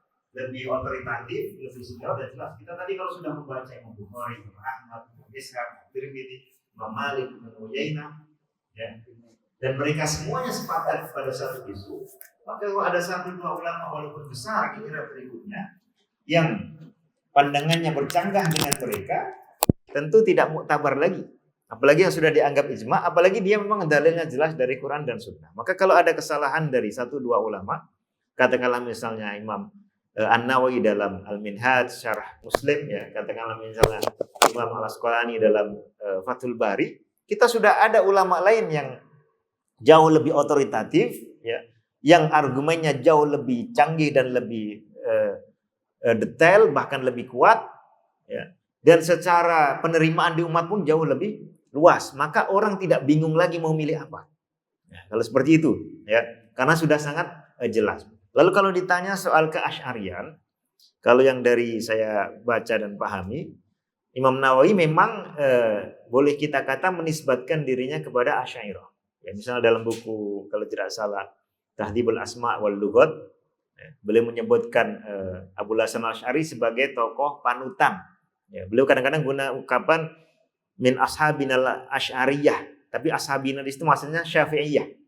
Min syafi'iyah al asy'ariyah. Ya, bukan menunjukkan beliau di situ menyatakan diri bagian dari Asy'ariyah. Tapi kalau kita baca buku-buku lain atau pernyataan lain yang lebih lengkap, memang menunjukkan afiliasi jelas Imam An-Nawawi terhadap Asy'ariyah. Nah, kemudian ada isu bagaimana dengan juz fil harfi was shaut yang muncul belakangan. Ini pertama perlu diperiksa ulang apakah itu betul-betul sabit kepada Imam Nawawi atau bukan. Yang kedua, kalau sabit, ya ini maknanya beliau rujuk dari pemahaman mengenai kalamullah dalam hal itu, dan menjadi hampir serupa dengan banyak kalangan Hanabilah yang menetapkan Allah berbicara dengan huruf dan suara, ya kan? Mudah saja memahami bahwa dulunya tidak, kalau kitab itu sabit kemudian berubah, ya, kemudian berubah. Lalu intisab kepada Asy'ariyah bukan selalu bermakna dia akan mentakwil atau mentafid sifat khobariyah. Sebab Abul Hasan Al-Asy'ari sendiri, Al-Baqillani, kemudian para murid-murid langsung beliau seperti Ibnu Mujahid, ya, seperti halnya Abul Hasan At-Tabari atau Al-Bahili, ya. Ini semua rata-rata adalah ahlul itsbat untuk sifat-sifat semisal wajah, dua tangan dan dua mata Allah Subhanahu wa taala. Sehingga kalau dia berafiliasi ke Asy'ariyah, Asy'ariyah sudah menjadi dua atau tiga kubu, ya, mengikut salah satu itu tidak mengeluarkan dari afiliasi. Ini. Adapun Ibnu Hajar Al-Asqalani, kita tidak temukan beliau menyatakan diri sebagai Asy'ari ataupun menyatakan sebagai bagian dari Asy'ariyah, ya. Tidak ada pengakuan, walaupun beliau hidup di lingkungan yang penuh dengan Asy'ariyah. Beliau juga tinggal di Mesir, belajar menjadi salah satu tokoh di Al-Azhar, kemudian para muridnya juga para gurunya banyak yang dari kalangan Asy'ariyah, tapi kita tidak temukan pembelaan maupun pernyataan beliau sebagai bagian dari Asy'ariyah. Justru perkara yang menjadi khas mazhab Asy'ari, yaitu masalah kalamullah, mazhab Asy'ari ma'ruf menyatakan kalam Allah itu tidak dengan huruf, tidak dengan suara.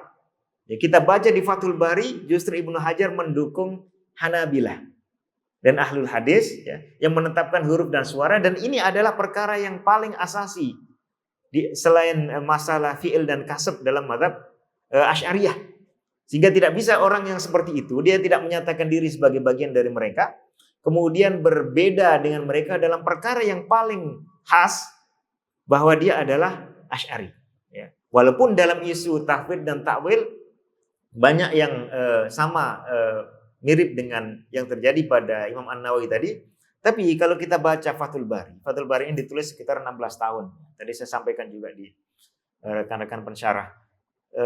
Bagian-bagian akhir, khususnya syarah-syarah kitab tauhid ini jauh lebih bagus daripada bagian-bagian awal. Nah, coba antum buktikan sendiri. Ya. Di situ juga ada beberapa kutipan dari Syekhul Islam Ibnu Taimiyah, tapi seringkali Ibnu Hajar tidak menyebutkan namanya. Padahal orang yang membaca Ibnu Taimiyah tahu ini diambil dari Ibnu Taimiyah, termasuk ketika memetakan sikap-sikap orang terhadap nas-nas sifat, bahwa ada 6 pemetaan, salah satunya adalah yang golongan tafwid itu. Nah, jadi para ulama ini kita sikapi dengan baik karena mereka punya banyak kebaikan, apalagi semisal Imam Nawawi dan Ibnu Hajar, ya, punya banyak keutamaan, punya banyak jasa, ya, dan punya banyak ilmu yang mereka sebarkan, maka semua ini bisa kita terima, pelajari dengan tanpa persoalan. Tapi kita perlu waspada kalau satu kandungan buku itu mengandung banyak persoalan. Nah, kita perlu membedakan. Apa cara paling mudah? Kalau santri atau pelajar, mahasiswa, bahkan juga kalangan mungkin sebagian ulama yang tidak terlalu mendalami, boleh jadi kurang bisa membedakan. Cara yang paling sederhana itu, ilmu atau penyampaian dari seorang ulama itu kita dengar, kita baca atau kita terima, kita nisbatkan saja kepada alimnya. Jadi tidak langsung kita percaya sebagai sebuah kebenaran. Nah, untuk mempercayai sebagai sebuah kebenaran kita kena bandingkan dengan ulama yang lain. Nah, kita baca sekian banyak ulama besar semuanya sepakat, nah ini boleh kita percaya. Tapi kalau bermasalah tidak. Lalu kita lihat kepakarannya. Imam Nawawi di dalam kepakaran menceritakan mazhab Syafi'i luar biasa. Sehingga tanpa harus dibandingkan dengan yang lain, kita boleh ada standar, ya, default sikap bahwa ini dipercaya sampai terbukti keliru. Gitu. Imam Ibnu Hajar ketika bicara soal riwayat hadis langsung kita percaya sampai terbukti keliru. Tapi dalam perkara-perkara yang mereka dikritik oleh ulama yang lain, apalagi mereka punya dua sikap awal kemudian rujuk kepada sikap yang akhir. Nah, ini kita terima, kita nisbatkan kepada beliau tanpa langsung kita percayai begitu saja sebelum dibandingkan dengan ulama lain yang lebih otoritatif dalam hal itu. Barangkali itu saja. Jadi istifadah itu biasa saja dan menjauhi kalangan yang dikhawatirkan itu juga satu sikap yang biasa saja. Kadang diperlukan sesuai dengan kemaslahatan dan seterusnya. Nah, tapi secara realnya ini perlu tiap tempat, tiap lokasi, tiap kondisi, tiap zaman bisa berbeda-beda. Ya, zaman Imam Bukhari ulama melimpah. Kata beliau, saya belajar dengan 1080 ulama, semuanya mengatakan iman itu qaul dan amal, semua ahlu sunnah. Ya. Sehingga yang aneh dihindari. Kita masih punya banyak yang lain. Tapi kalau kita berada di kondisi yang sedikit, ya, sedikit, misalnya hidup di lingkungan yang penuh dengan Syiah, ya, tapi banyak di antara mereka yang ahli nahwu dan sorof, kita tidak temukan ahlu sunnah yang ahli nahwu dan sorof, udah belajar dengan dia. Tapi jangan semuanya langsung dipercaya. Boleh jadi ada pula teori yang masuk. Contoh teori yang masuk ke nahwu itu disebutkan di Andalusia. Ya, katanya teori atau nazariyah amil itu bermasalah. Ya. Jadi daraba Zaidun Amron, ya. Daraba Zaidun Amron, yang menasabkan Amron ini siapa? Zaid, ya, sebagai fa'il atau yang lain? Kata dia enggak, yang menasabkannya Allah. Karena al-amil huwa Allah. Ya, kalau ada hadza atau ada hadza baitun. Baitun itu khobar marfu yang merofakkan mubtada, ataukah karena dia posisi khobar. Kemudian mubtadanya sendiri, misalnya ad-dinun nasihah itu yang merofakkan al-ibtida, ataukah khobarnya? Jawabannya tadi al-amil huwa Allah, yang merofakkan nasih Allah, sebab mengingkari adanya pengaruh atau taksir dari selain Allah. Ya. Makanan tidak mengenyangkan, api tidak membakar, panah tidak membunuh, maka mubtada pun tidak merofakkan khobar. Ini kan selalu salah teori, tapi itu tidak banyak dan tidak punya pengaruh langsung konsekuensi yang serius terhadap susunan nahwunya itu sendiri. Ya, Allahu a'lam. Silakan. Ya.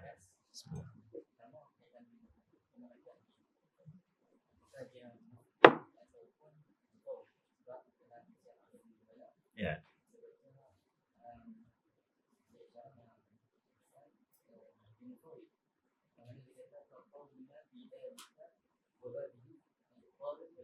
Ya, yang keras sedikit supaya yang belakang juga dengar. Jadi Ya.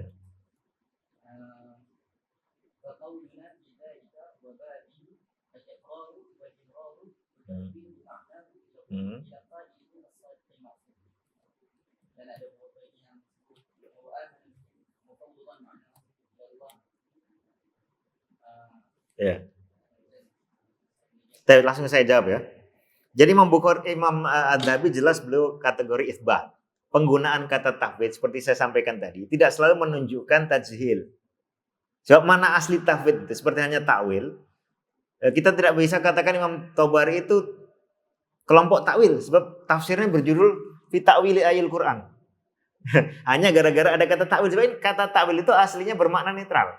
Kata tahwid juga bermakna netral, bahkan bagus. Wa ufawwidu amri ilallah. Menyerahkan, memasrahkan kepada Allah itu sesuatu yang bagus. Tapi dia guna istilah memasrahkan ini dalam makna ayat ini tak jelas.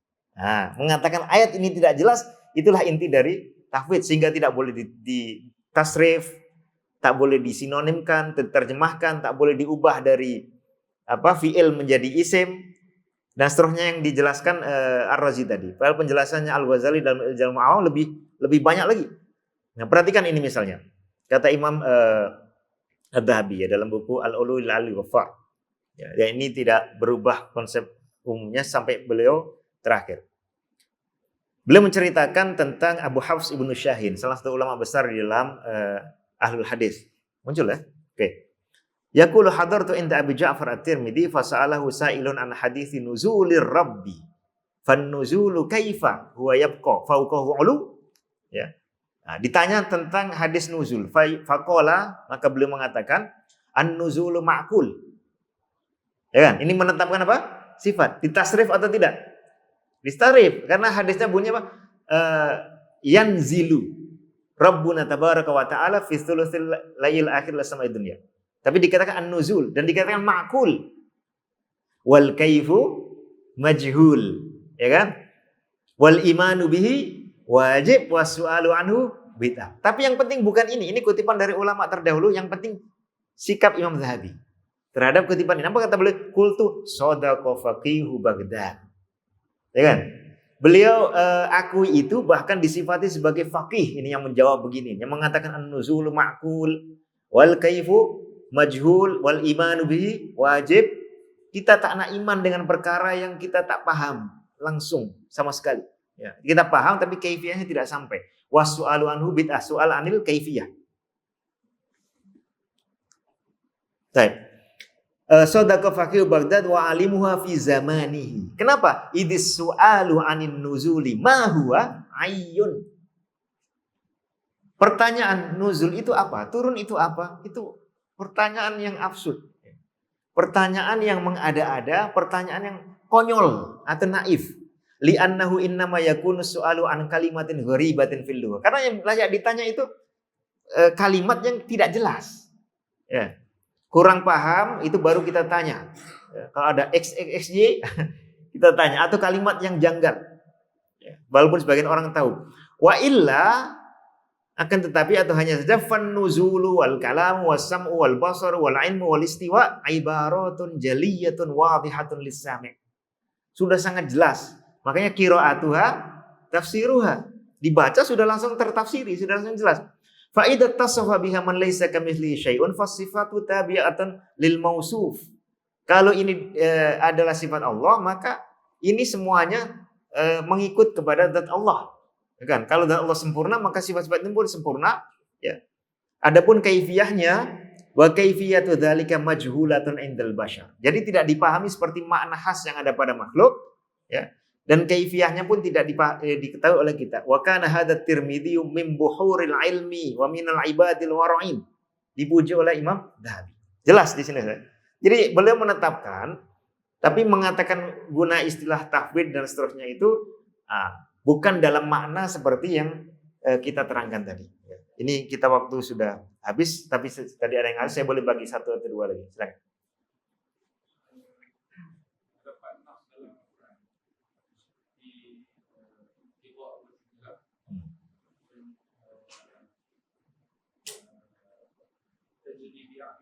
Ya, tidak bertentangan dengan isbat sebab kita tak bisa menafsirkan bil lazim kalau malzumnya tidak ada. Justru dia memperkuat lazim. Kita tidak bisa katakan duli tuan raja perkara ini ada di bawah tangan, ada pada tangan duli tuan raja. Tapi duli tuan raja ini misalnya tak punya tangan langsung. Tak mungkin. Dia kena ada dulu, baru boleh kita guna ungkapan yang ada kinayah, yang ada hubungan dengan itu. Kena tetapkan dulu, baru boleh dikiaskan. Ya kan?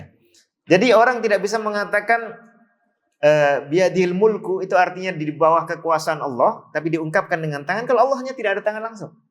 Justru karena Allah ada tangan, nah tangan Allah ini misalnya dalam teori ini ya, kekuasaan Allah dikiaskan terhadap tangan Allah. Taklah kekuasaan Allah itu akan dikiaskan dengan tangan makhluk.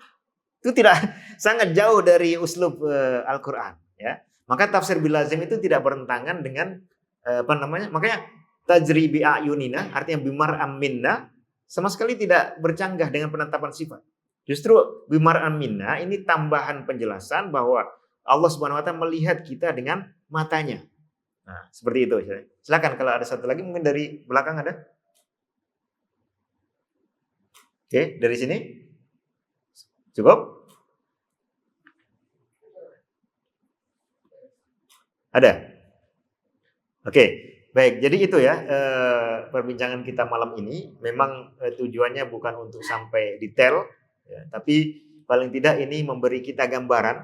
Kalau boleh saya ringkas, pertama kita paham apa makna sifat dalam pembicaraan tentang akidah, yaitu sesuatu yang ada pada diri Allah Azza wa Jalla. Terlepas dia zatiyah atau fi'liyah terkait dengan kehendak Allah, ya, terlepas dia perkara yang konkret boleh dilihat ataupun makna-makna. Lalu kedua, ada sikap menetapkan sifat untuk Allah Subhanahu wa taala, yaitu sifat yang dimaksud pada pengertian yang awal tadi. Lalu ada 3 sikap. Sikap pertama adalah isbat, menetapkan sifat itu. Yang kedua apa? Nafi, menafikan. Yang ketiga, ragu-ragu atau tawakuf.